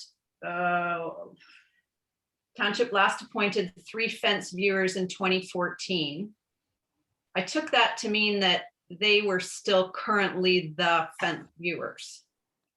So am I mistaken? So Councillor Bailey, I believe, and this was through discussion with Councillor Balmer, I do believe that 2 of them are not available. And so we do require 3. So although that 2014 bylaw didn't have an expiration or anything on it when it was no longer in place, I don't believe all 3 individuals are available at this time. So we have one currently. We have one that has reached out to, I believe, and this was through Councillor Bulmer, but to let us know that the other 2 were not available, but the act does require a minimum of 3. Right. They haven't received any supplemental training since 2014, have they? Not to my knowledge. And I don't know if there's supplemental training required, Councillor Bulmer, but maybe it's something we need to consider in this. Can I just ask another clarification then? If we seem to be really desperate to get this going, but what if something had happened last week? Were we Don't just worry. not covered, or were We got lucky. okay? Yeah, we need to put a little bit of effort into this then, and so whatever the process is to get it done right. Yeah, okay, Councillor Bulmer? Yes, I think Councillor Sepoulis may be onto something here. This sounds, in the planning world, this would be known as an interim control bylaw. And I just want to confirm that we are able to do this on a time limited basis. And I appreciate council's willingness to get more information on this before we make it a permanent thing. I may be wrong in how I'm reading the act. I'm always willing to be wrong. But I just want to make sure that I completely understand it. So I could support something that gave us 30, 45, 60 days to, whatever it takes to get our ducks in a row, whether it's a replacement bylaw for the, as provided under Section 26 of the Line Fences Act, for how costs would be assigned. Or I may get enough information that makes me comfortable with getting rid of it altogether. I don't have that yet. So I could support something that put it, in abeyance or whatever the proper term is for up to 60 days to give staff time to get a handle on this, and we get people in place if that's what we decide to do. Mr. Schwendinger, I'm not familiar with the workload of staff. 60 days, attainable goal for getting all of this in order and back in front of council and training and all the good stuff. But if you could just clarify for me, to accomplish what, there's been a lot of discussion here. So it's 60 days to get 3 people in place and trained, or to get all of council in place and trained, or 60 days for what? So I'll speak to what I feel that we're discussing. So we're going to repeal the current bylaw and then have council staff report back. Sounds like on a couple options. What a bylaw for just deciding costing arbitrarily, 50-50, 60-40, or implementing council as the fence viewers and the training required, and how long that would take to get up and running, or if it could be done in 60 days, I guess. Does that make sense? I think so. I'll go to Councillor Sepoulis. Maybe he'll be able to clarify it a little further for you. Mr. Mayor, I don't think we should limit it. I think it's important we involve the citizens. So one of the process would be as canvass all the citizens we have on various committees and see if they'd be interested as part of the process to get to where we want to go. I don't think it has to be us specifically, but I do think it's important that we do have citizens. So the intent, Mr.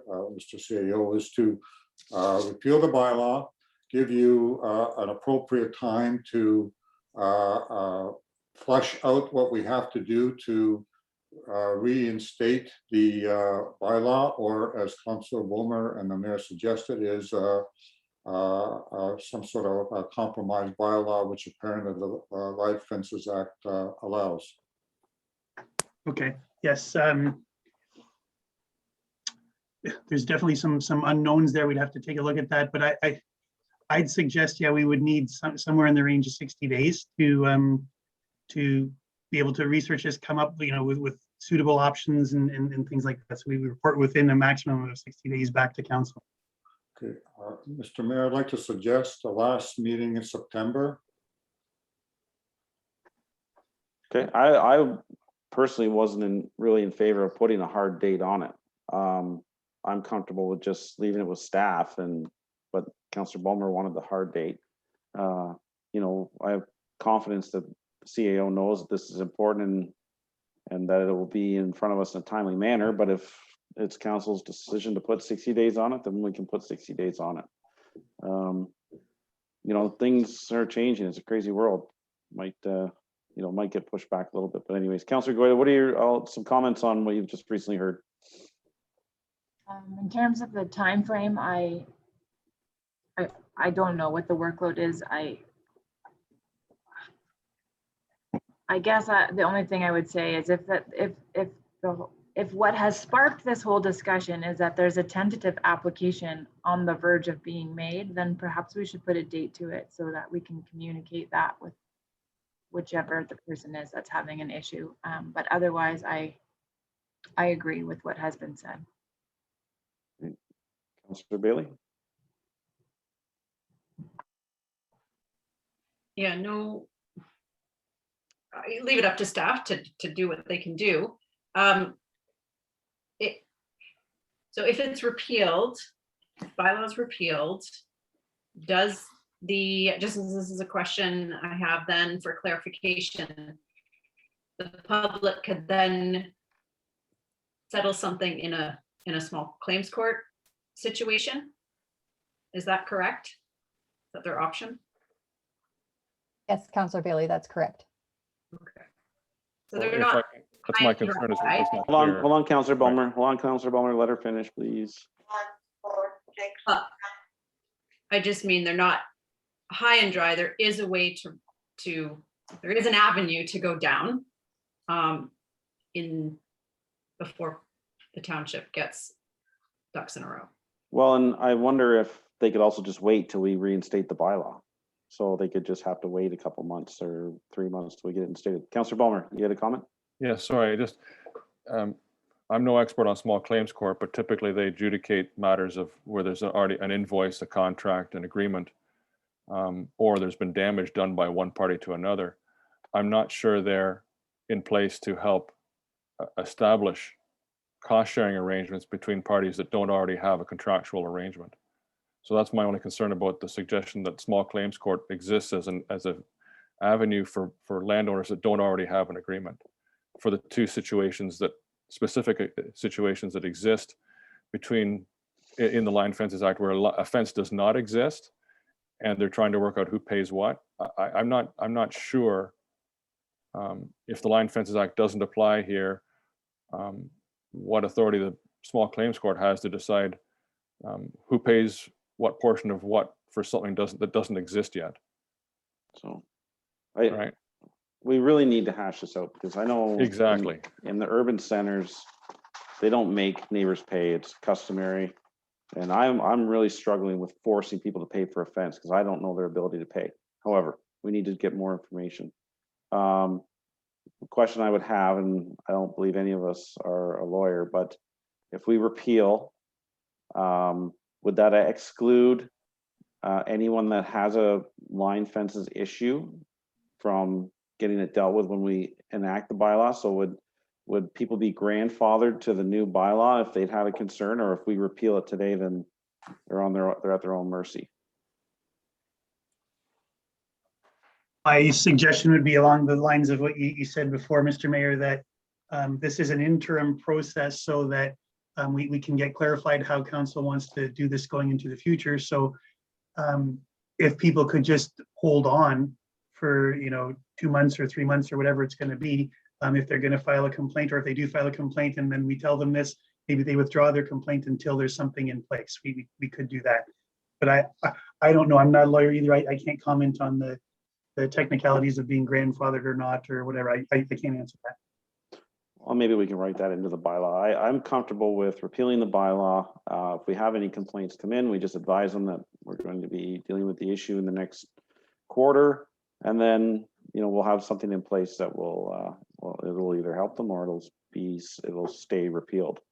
Yes, so just to clarify the language here, it's all we're talking about now is in the motion that's before us, adding for a period of 90 days or 60, whatever, Councillor Sepoulos suggested the last meeting in September, and perhaps I don't mind if it's 60 days or 90 days. I'm not married to a particular date, but I think that's what we're looking at is just exempting ourselves from the Line Fences Act for a set period of time. It just means adding that set period of time to the current motion. I would prefer 90 days because it just gives staff a little bit of time. This is a complex issue. And but that's just my perspective. Councillor Sepoulos, or I'll go around. Councillor Goida, if we Yeah, just add 90 days to the current agenda No, I think that's. motion. Yep.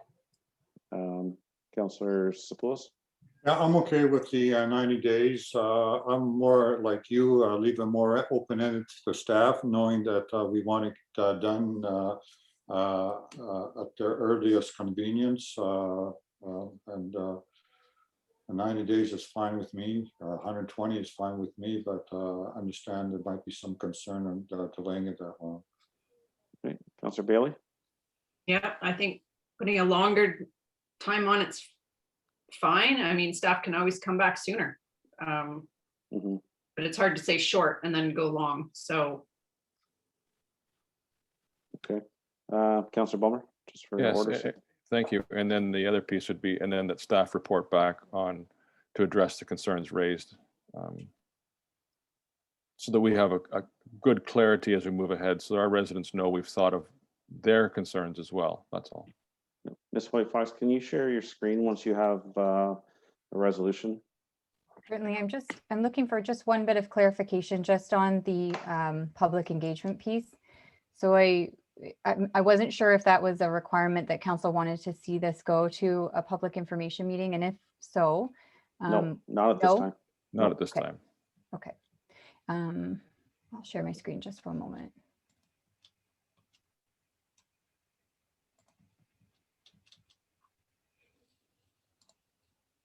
I got stung by a bee doing our beehives yesterday and my finger is so itchy. Oh, man. All right. Mr. Mayor, would you like me to read it out? I would, please. That report ADM 2021-053 regarding the application of the Lines Fences Act be received, and that council approved bylaw 2021-039 being a bylaw to repeal bylaw 2014-080 and to provide for the non-application of the Line Fences Act in the Township of Puslinch temporarily for a maximum of 90 days, and that staff report back on a long-term solution to the application or non-application of the Line Fences Act. I get a mover for that, please. I'll move that. Okay, Councillor Bulmer, seconded by.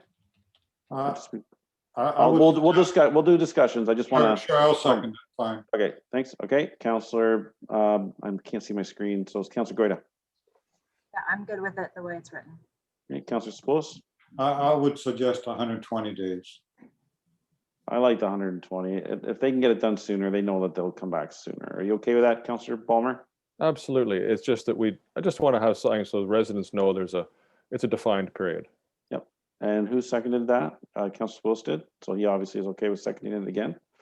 Any further comment on that other than the 120 days, Councillor Sepoulos? No, thank you. Okay, Councillor Bailey? Or, yeah, Bailey, yeah, sorry. no, it sounds good. Okay, Councillor Bulmer, last chance Sounds to good. speak. Thank you. Yes, I support it. Thank you for the good discussion. I didn't ask everybody if they're in favor, but I'll do that now. Sorry. So in favor, Councillor Goida, In favor. Councillor Sepoulos, In favor. Councillor Bailey, In favor? Councillor Bulmer, In favor. and I'm in favor. That's carried. Okay. Sorry, I gotta get here. All right, 938, Side Road 10, crossing guard, parking. Who's going to speak to this? Ms. White Fox? Sure. So this is just a follow-up report from the June 16th meeting, reporting back on the total cost of implementing option 3. We do have a little bit of new information included in this report as we looked into the matter a little bit more closely. So the report does identify that the road is not been officially or formally closed by bylaw. So that adds a different component to the conversation, and staff are available to answer any questions. Okay, Councillor Goida. Thank you. there's been so much good work happening here on finding solutions to the parking on Side Road 10. When we had talked about this at our last council meeting, it made sense to implement what we were calling option 2 and monitor how things were going, while at the same time tentatively securing a land survey, say land surveyor, to make the final decision. But now that the whole issue of securing a land surveyor to do the reference plan is not needed, it kind of seems like there's less of an urgency to make this decision right away on spending this money. We had talked about monitoring the parking situation in the meantime, and as the COVID restrictions have eased. And I'm just wondering if our Director of Public Works could provide an update as to whether, is it the same volume of cars being parked there? Are there still problems? Is it perhaps feasible that option 2 might be adequate for the time being while we continue to monitor? Thank you for the question. In relation to monitoring the parking situation, yes, you're correct. With the easing of restrictions, parking has dramatically decreased as far as volumes. I think a lot of people are now choosing other avenues for recreation or to pass the time. So from Public Works viewpoint, I think the option of establishing no parking signs and then spending or monitoring for a couple months to see if the problem persists is a good first step. Yeah, I tend to agree that if there's no immediate urgency and we're not having those issues of the blocked driveways, and we're not worried about securing like the scheduling of the land surveyor, then it doesn't make sense to spend this money unless we need to. And if problems arise, I guess that would be my second question, is if option 2 is not adequate and we do decide to open the road allowance or open the road, is that something that can be done fairly quickly if the need arises?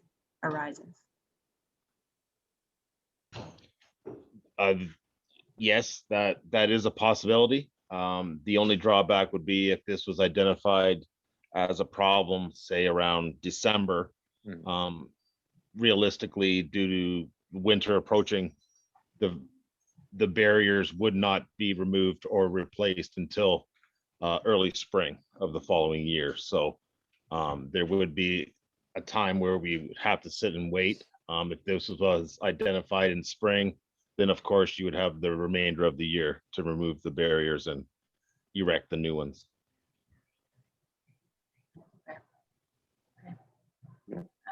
Yeah, I tend to think that we should just sort of see how it goes. Mr. Fowler, has Public Works had the opportunity to install the parking signs? No parking signs, sorry. We just attended the site yesterday with our bylaw officer. Signs have been pre-marked and we are basically just waiting for an opportunity for crew availability to install the signs, which I can be safe to say probably sometime next week. Okay, thank you. Councillor Spoulos. Yes, for benefit of council, I've been out there 3 times, and I also spoke to one of the residents on the property. There are signs out there, and they're basically as we had discussed, and apparently they're not our signs. The 3 times I've been out there, one time all the spots were occupied. The other 2 times they weren't. Yesterday there were 8 cars in the area. I spoke to one of the residents of that property in question, and he basically said there's no fixed time. They're there. Sometimes it's crowded and they disobey the signs that are there now, and other times it's like what I saw, 8 cars, and then one day it was full up and the next day it was 6 cars type of thing. So I think the signs, if they're not ours, are having an effect. I just would hate to wait until it's too late and we're into all this again during the winter time. So as a compromise, I'd be willing to have staff come back in the fall, so say October or something. That gives them enough time to reopen, to remove the barriers and get on with it at that time. I just don't want us to be in a pickle at December and here we go again, when we could have done something ahead of time. Councillor Bailey? Yeah, I was going to maybe ask Mr. Fowler, at what point, what's sort of the point of no return in order to open the road in terms of weather? Like you would need to know by what date?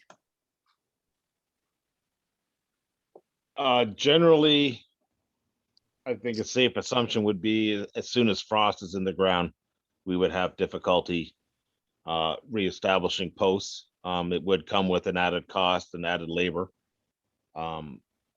Ideally, it would be once frost is out of the ground. So 3/4 of the year is an opportune time.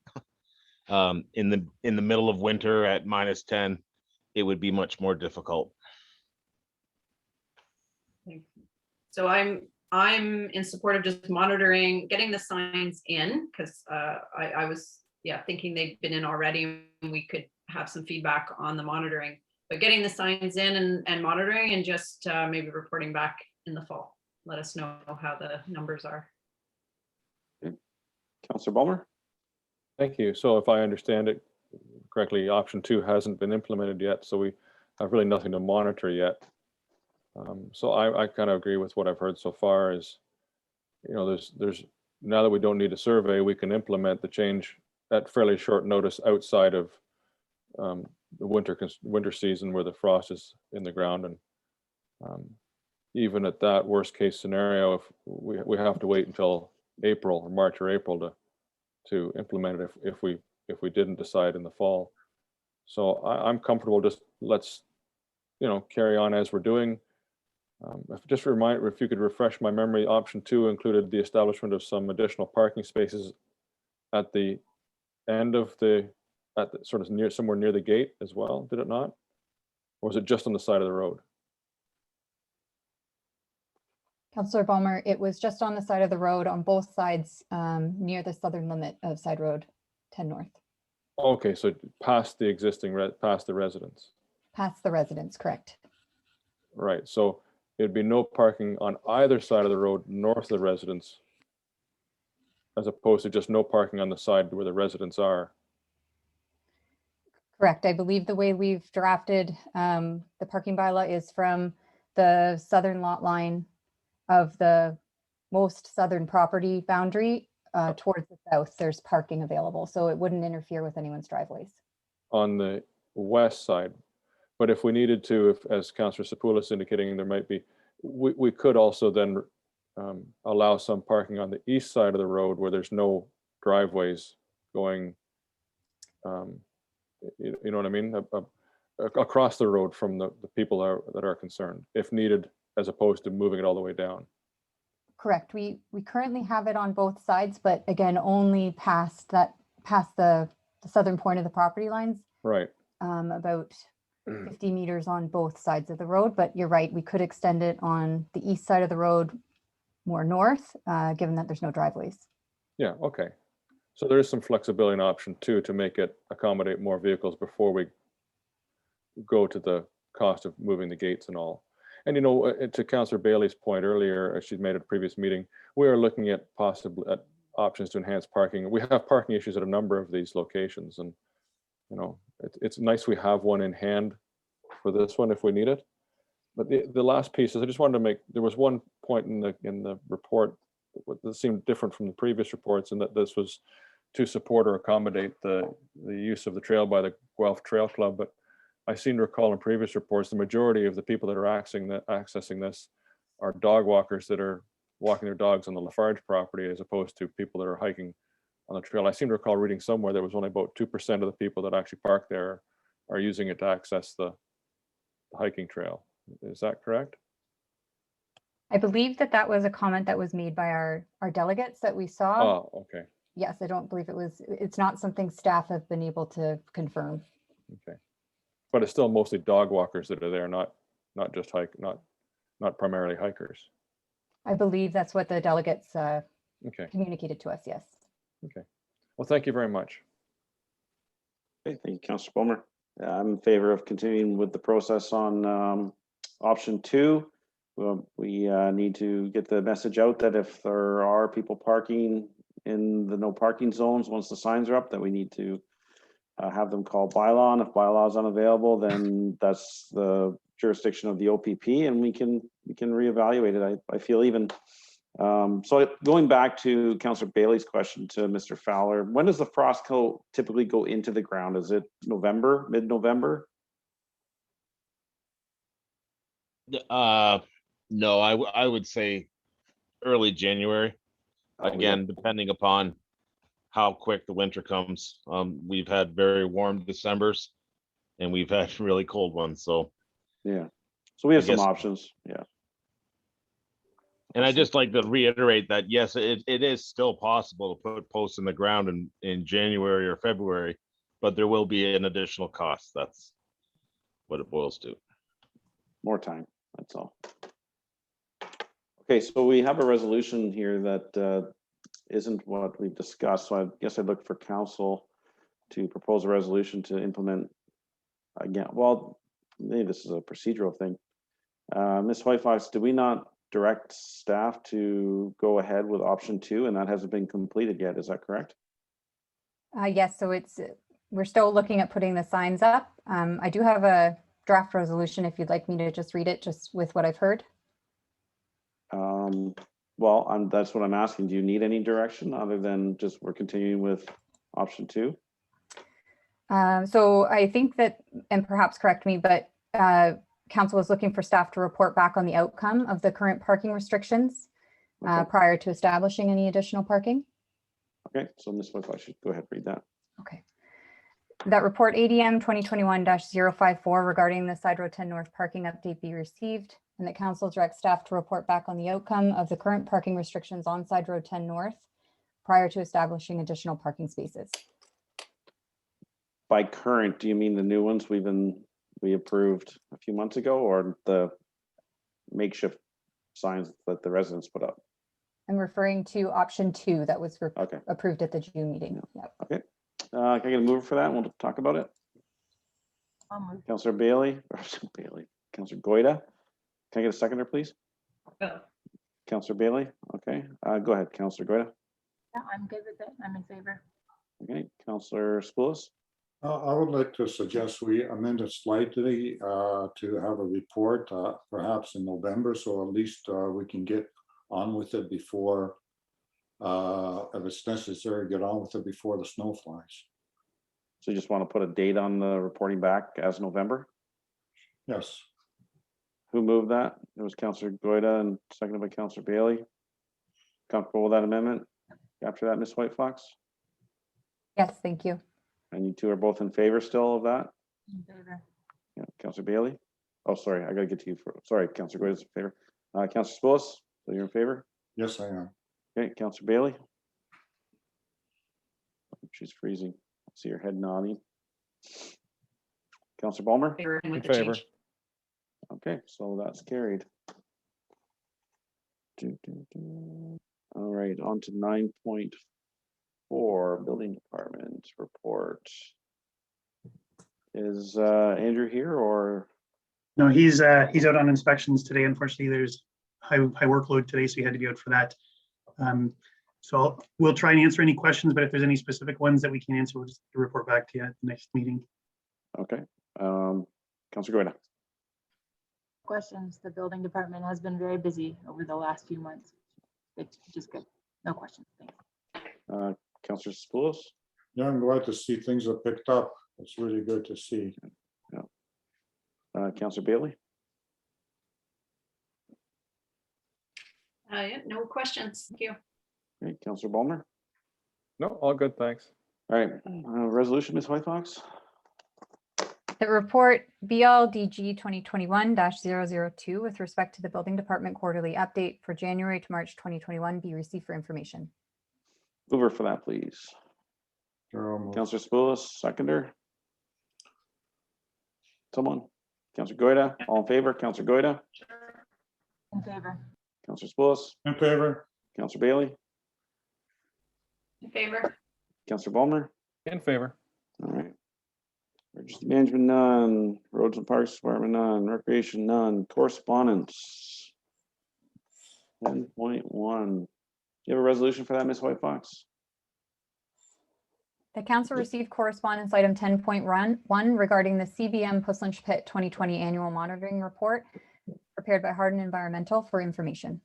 Can I get a mover for that? I'll move. Counselor Spoulos, seconder. Counselor Goida? Sure. Okay, discussion. Counselor Goida? No questions. Okay, Counselor Spoulos? I'm good. Okay, Counselor Bailey? No questions? Counselor Ballmer? Okay, no All right. questions. All right, in favor, Counselor Goida? I thought that. In favor. Counselor Spoulos? In favor. Counselor Bailey? Favor? Counselor Ballmer? In favor. All right, 10.2, Ms. White Fox. Council received correspondence item 10.2 regarding the McMillan Pit Water Quality Analysis Report Review prepared by Groundwater Environmental Management Services for information. Can I get a mover for that, please? I'll move. Counselor Ballmer, seconded by Counselor Spoulos. Counselor Goida? Yeah, in terms of this report, which is a really good report, by the way, it doesn't seem to be that there's any glaring area of concern, but this report by Groundwater Environmental does point out that the analysis that the pit licensee's consultant has provided, it kind of leaves a lot of questions as to how the data relates to the activities that took place or didn't take place. And so it would be good, I think, to have the consultant, the ATREES, provide a response to the questions provided, just for clarification.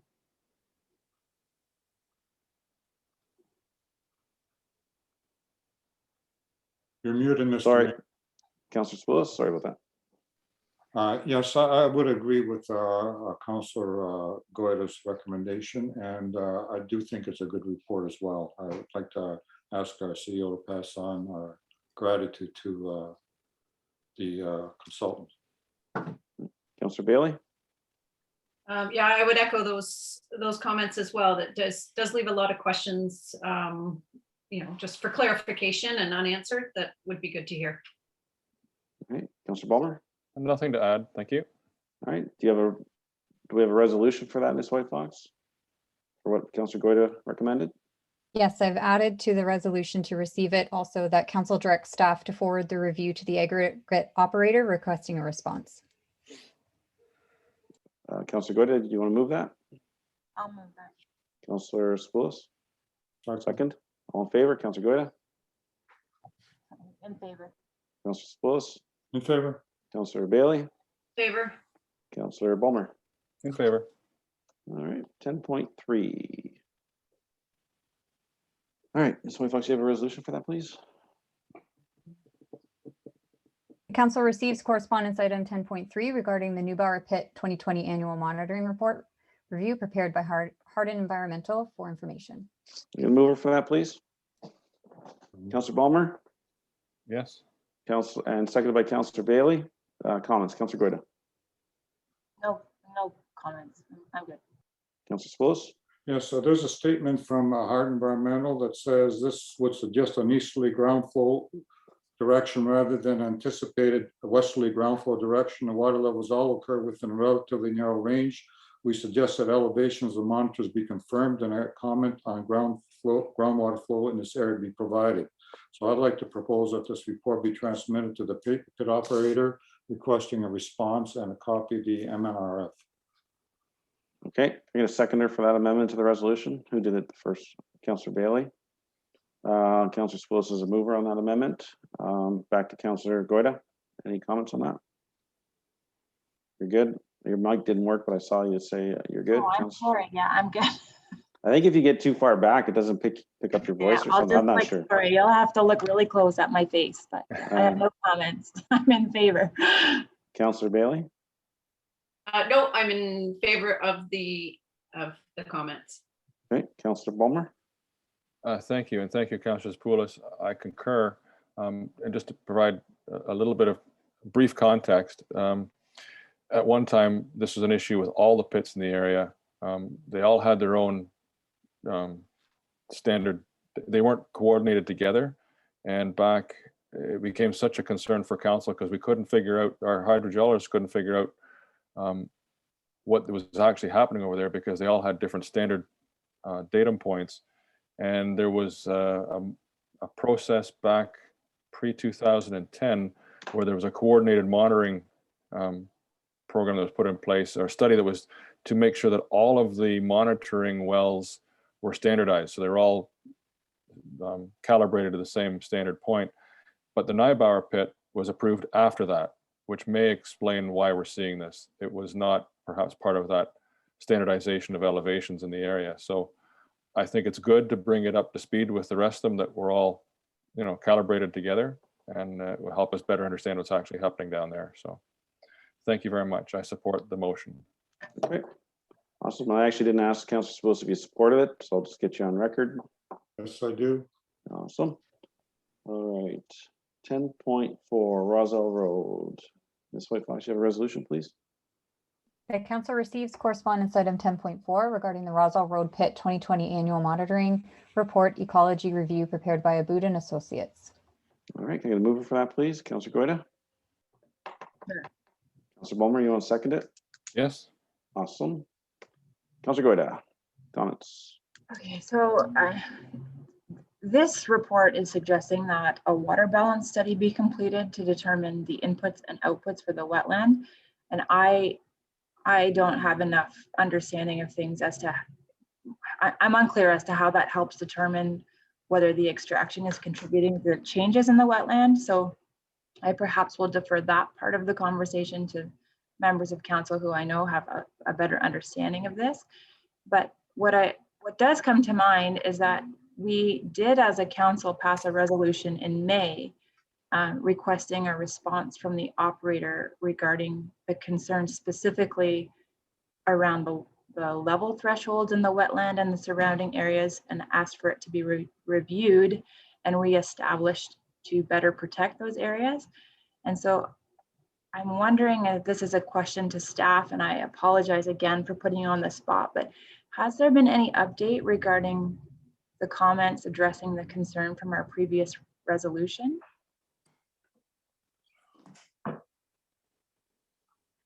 Glenn or Courtney? I do not know offhand. Ms. Whitefox, are you aware? I also don't know offhand if that specific comment was addressed, but I do recall there was some back and forth regarding the Roselle pit that we had with the operator and the ministry. I just don't recall the exact details of that correspondence. In terms of What I can say though is we did get a response from them. I'm going to say Thursday or Friday. I mean, I think it was actually Friday, and that went on to our hydrogeologist as well. So it could have been contained in that, but he just has not had a chance to respond to that. But I know we just received something late last week.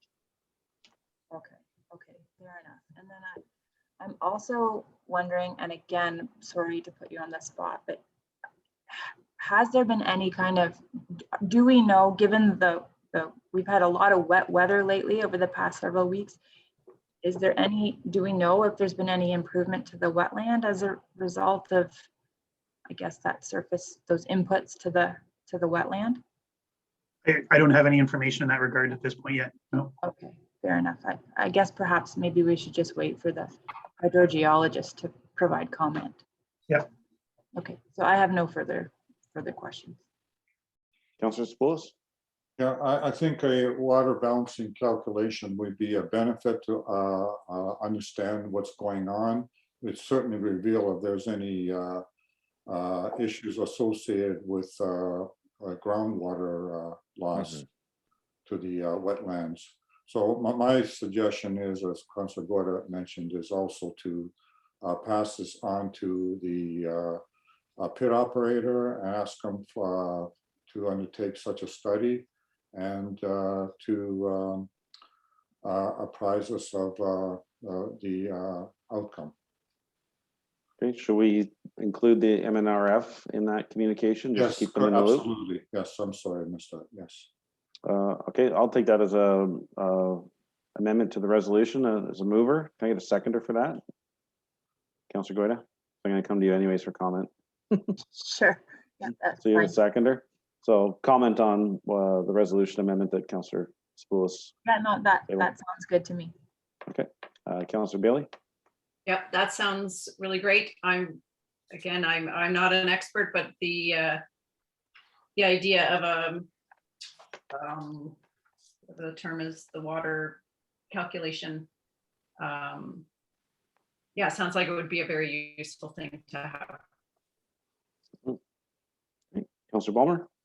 Oh, I think absolutely. It was a good observation on their part. And it's the only way to determine how dependent this wetland is on groundwater. These are the same groundwater levels that have been observed to be lowering in the end of the pit pond closest to the wetland for more than just the last 2 years, but over the last 7 years, they've been declining according to Mr. Denhode's reports. And they were supposed to be mitigated or prevented by a silt barrier. So it calls into question whether the silt barrier is working properly. And there's just a lot needs to be answered here. So I fully support this. Yeah, I'm supportive. Councillor Goida, in support? And support. Yeah, Councillor Spoulos? Yes, I support. Yep, Councillor Bailey? Yep, in favor. And Councillor Balmer already mentioned he is in support. Do you want to say it again, Councillor Balmer? In favor. There you go. 10.5. This is the Duff. Can we have the resolution read, please? Council receives correspondence item 10.5 regarding the 2020 ecological monitoring report for Dufferin Aggregates Mill Creek Pit Phase 6. All right, can I get a mover for that, please? Sure, I'll move it. Councillor Spoulos, seconded by Councillor Balmer. Yes. Gotcha. Comments, Councillor Goida. Just a clarification question. The other monitoring reports provided on the agenda today, they've all been reviewed and commented on by our township consultant. This one has not, and maybe that's by design, but for purposes of consistency, should this report be sent for comment by our consultant as well? Yes, Ms. thank you, Whitefox, yeah. Councillor Goida. So this is a property where council previously in 2020 lifted a holding provision related to their licensing and zoning. And so this is a requirement that they produce this annual report as part of the minutes of settlement of that. So we would look for direction from council as to whether this should go for review and comment, and we are able to recover up to $5,000 of that review costs from the operator. Councillor Goida, why don't you just table an amendment to have it reviewed and we'll just, Sure, that's fine. can I get seconder for that? Councillor Spoulos, yep. All right. Did you want to say any further comments before I go to Councillor Spoulos? Councillor Goida? No. Okay. Councillor Spoulos? I support that we have a peer review. It's important that things like this are undertaken. This pit operator before had previously committed to do some things in a way of putting in trees, and they were cut down after all the effort of school children, I understand, putting in trees on the backside. So this is a new chart. In other words, we're starting again, and I think we should keep on top of it. Awesome. Okay, Councillor Bailey? Yeah, I'm in support of having this reviewed. All right, Councillor Balmer? In favor. Good idea. All right. Did I ask everybody if they're in favor? Don't believe so. Councillor Goida, in favor? In favor. Councillor Spoulos? In favor. Councillor Bailey? In favor. Councillor Balmer? In favor. All right. Council reports. What's going on with my computer? Hang on one second. Just want to give council a little update on the initiatives of TAPMO and Upstream. Upstream has facilitated meetings with several MPPs in the Progressive Conservative government Last week we were with Mr. Ardeman. I think he's MPP for part of Oxford, if not all of it. Monday was with our MPP, Mr. Arnott. And then Thursday is MPP Urick, former Minister of Conservation and Parks. And what we're doing is each time we're in front of these members of parliament, provincial parliament, we're just stressing the importance of the aggregate industry to pay their fair share and proper assessment from MPAC. It's a pretty close note. It's nice to see that when they come into the meeting, they're prepared, they're familiar with the subject. And I feel that Upstream's done a great job for us. I believe that contract ends at the end of August. And, you know, so in AMO, I'm hoping that we'll have some confirmed delegations and get in front of the ministers again and just try to get this message out there, and maybe fingers crossed we'll see some movement on the aggregate industry paying their fair share of taxes. So that's just the Coles Note version. I don't know if you have any questions for me on that. I know it's pretty brief, but no. Okay. Oh, Councillor Bailey. Just so by the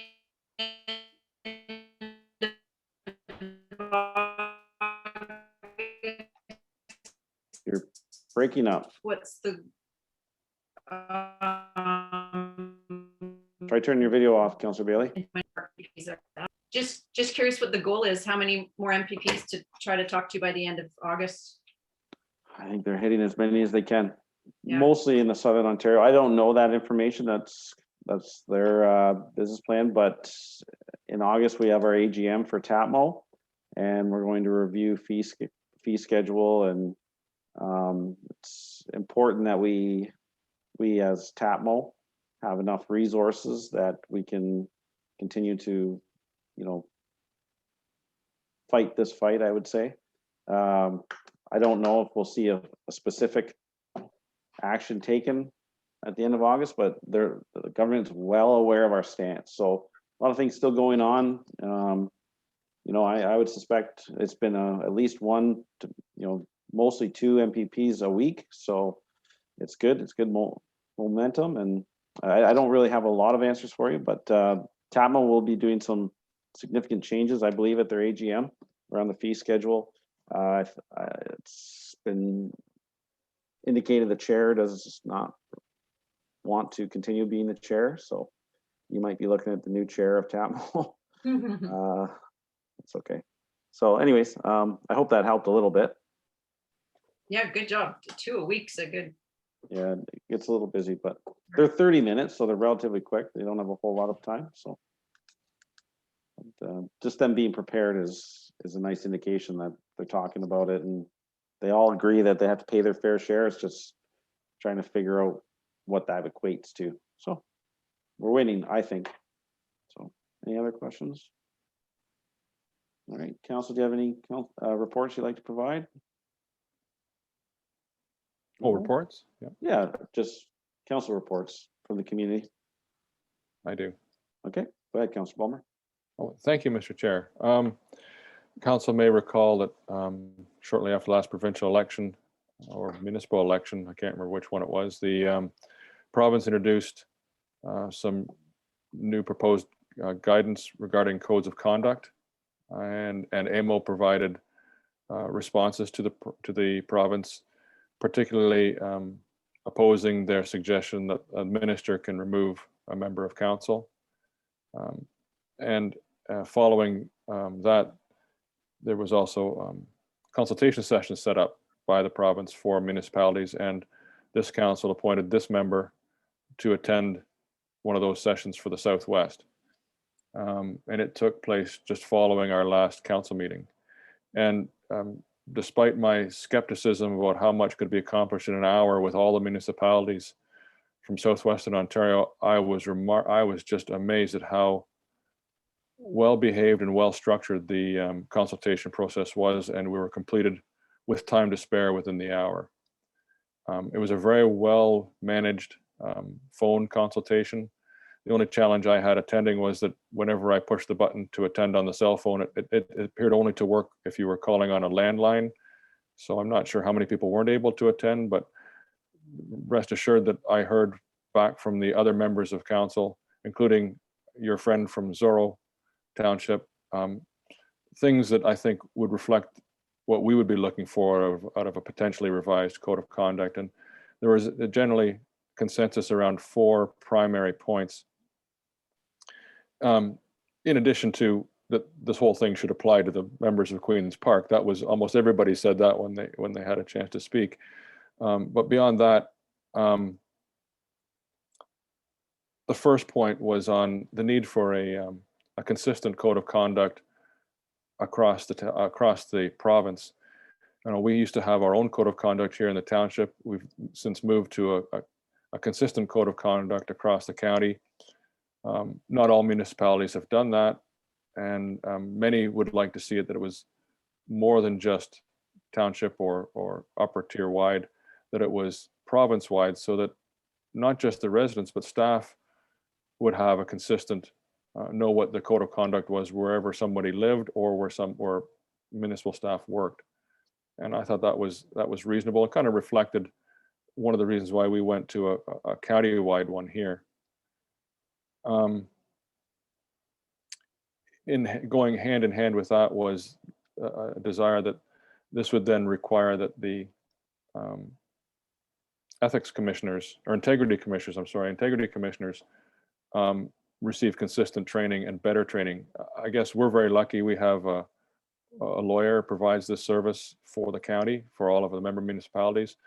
I guess not all municipalities have someone as highly qualified or as highly skilled, and many are running into issues where you know, maybe even not even the same commissioner each time, the same issue can be decided differently depending on who adjudicates it. And so I understand that. So that makes sense from a perspective that it might even be more important that these people are provincial employees and paid for by the province as opposed to the lower tier, perhaps like the ombudsman, the example was given. The other piece that went along with that was then making the training of the code of conduct mandatory for all new members of council, similar to how the workplace safety and harassment training and human rights training is now and accessibility training, all those things that we must go through when we're elected to council or appointed. Because in some municipalities, councils don't receive that training. So of course it comes as a surprise to them when they've crossed the line. But if it was mandatory training up front, a member couldn't claim that they didn't know. And I thought that was a reasonable point. The last point that I think there was a lot of consensus upon was that the findings of a commissioner should be binding on the council or the member, save and except for removal from office, which should be subject to a judicial process, or that member should then have the opportunity to seek a judicial process for that rather than just the commissioner's report. And I understand this because it's, I guess, several municipalities, including ourselves, have had reports from commissioners, and they may or may not be acted on. Recommendations that appear in those reports, it's currently at the discretion of the council of the day to act on those recommendations or take the actions recommended or not. And a lot of the municipalities felt that there was too much of a self-interest at play sometimes of the members on council to decide whether to take the actions recommended or not. And to remove them from that apparent conflict of interest would be better for the residents and for the council members themselves. So that's my report on what I heard at the Code of Conduct consultation.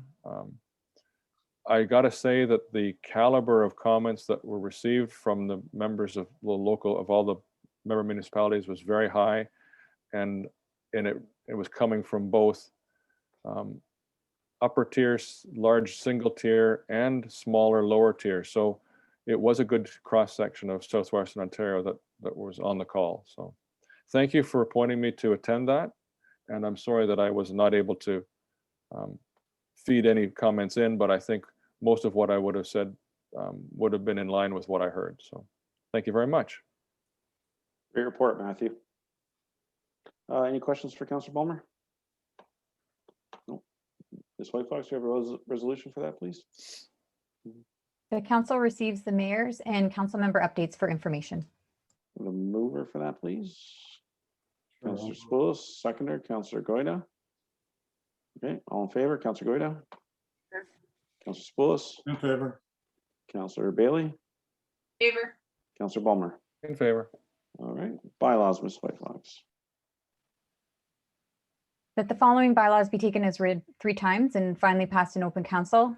Bylaw 2021-038 being a bylaw to authorize alternate methods of voting for the 2022 municipal election. And bylaw 2021-035 being a bylaw to repeal bylaw 2014-08 and to provide for the non-application of the Line Fences Act in the Township of Puslinch temporarily for a maximum of 120 days. All right, can I get a mover for that, please? I'll move. Councillor Spoulos, seconded by Councillor Bailey. All in favor, Councillor Goida? Sure. Councillor Spoulos, In favor. Councillor Bailey? She there? Councillor Balmer? Yes, just one note. I believe we had something else in the, Favor. Councillor Bailey, the internet's acting up. Go ahead, Councillor Balmer. thank you. I believe we had added an additional note to the piece regarding the Line Fences Act and that staff report back to address. And I didn't hear that read out as part of that motion. It had the 120 days, but didn't include the request for staff to report back. To clarify, then it was included in the previous resolution Okay, to be included with the bylaw. Again, we can, I didn't include it with with passing of the bylaw. okay. As long as it's understood, it's there. It's in the previous resolution when the report was received. Okay, thank you. I guess his concern is, do they have to mirror each other all the time? Is that important? I don't believe that the bylaw needs to have that. I'm going to include this in the title of the bylaw when it is past the 120-day piece. So not typically would I include the reporting back piece in the bylaw. So as long as council is Right. satisfied that Okay. it's in one and not Gotcha. the other. Okay. Gotcha. Okay, so you're in In favor, favor. Councillor? Yeah. All right, let's take a 8-minute break before we go into closed session.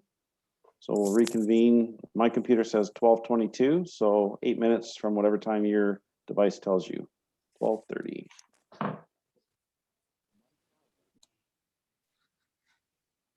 All right, we will resume this meeting for the Corporation Township of Puslinch on July 14th, 2021. Don't need to do a roll call. I'll do it quickly anyways.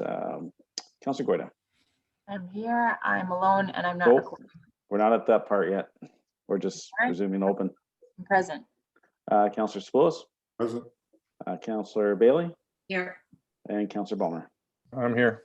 All right, Ms. Whitefox, if you can read the resolution to go into closed, please. The council should go into closed session under section 239 of the Municipal Act for the purpose of a confidential report regarding a position plan, procedure, criteria, or instruction to be applied to any negotiations carried on or to be carried on behalf of the municipality or local board, being contract negotiations. Thank you. Can I get a mover for that, please? Councillor Spoulos, seconder. Councillor Bailey, all in favor. Councillor Goida. Councillor Goida. In Am I favor, muted? Oh, in favor. no, I lost my Councillor Spoulos, In favor. Councillor Bailey. In favor. In and Councillor favor. Ball. There we go.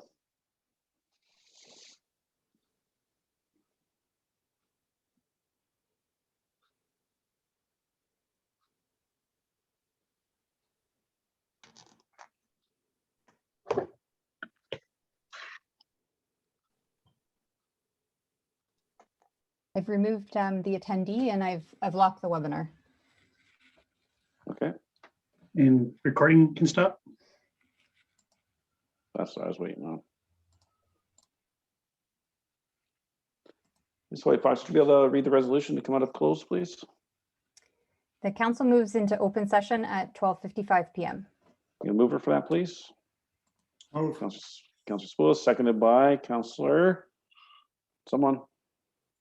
Bailey, all in favor. Councillor Goida? Sure. Councillor Spoulos, In favor. Councillor Bailey, Favor. Councillor Balmer. In favor. All right. Any business arising out of the closed session? Any notice of Sorry. motion? Oh, sorry, there's another one. sorry, yes, one more, Mr. Chair. Sorry. The council receives the confidential verbal report regarding a position plan, procedure, criteria, or instruction to be applied to any negotiations carried on or to be carried on behalf of the municipality or local board, contract negotiations, and that staff proceed as directed. Okay, can I get a mover for that, please? I'll move. Okay, Councillor Ballmer, seconded by Councillor Bailey. All in favor? Councillor Goida? I didn't hear you. I didn't. In favor. Councillor Spoulos? In favor? Councillor Bailey? Favor. Councillor Ballmer? In favor.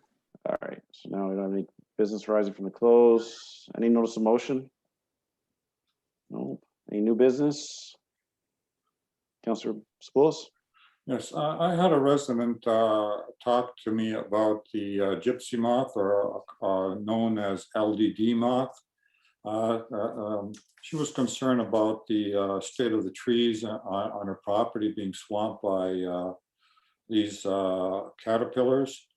And I'm sure you've heard in the papers and on TV that it's seems to be a problem, and next year supposedly is going to be a more difficult year.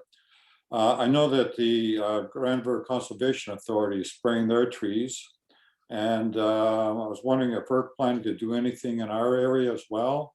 And if we are, I'm sure that some residents wouldn't mind piggybacking on. In other words, we charge them for whatever the cost would be to aerial spray their property. I'll speak to that first.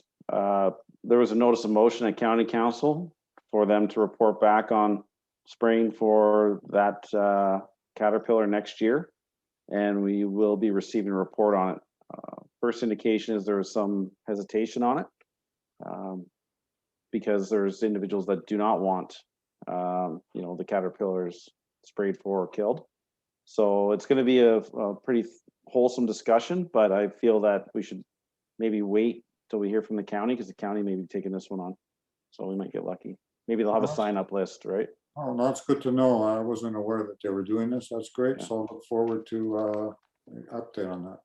And just, if I forget to bring it forward, just give me a gentle nudge once in a while, Councillor Spoulos. Sure.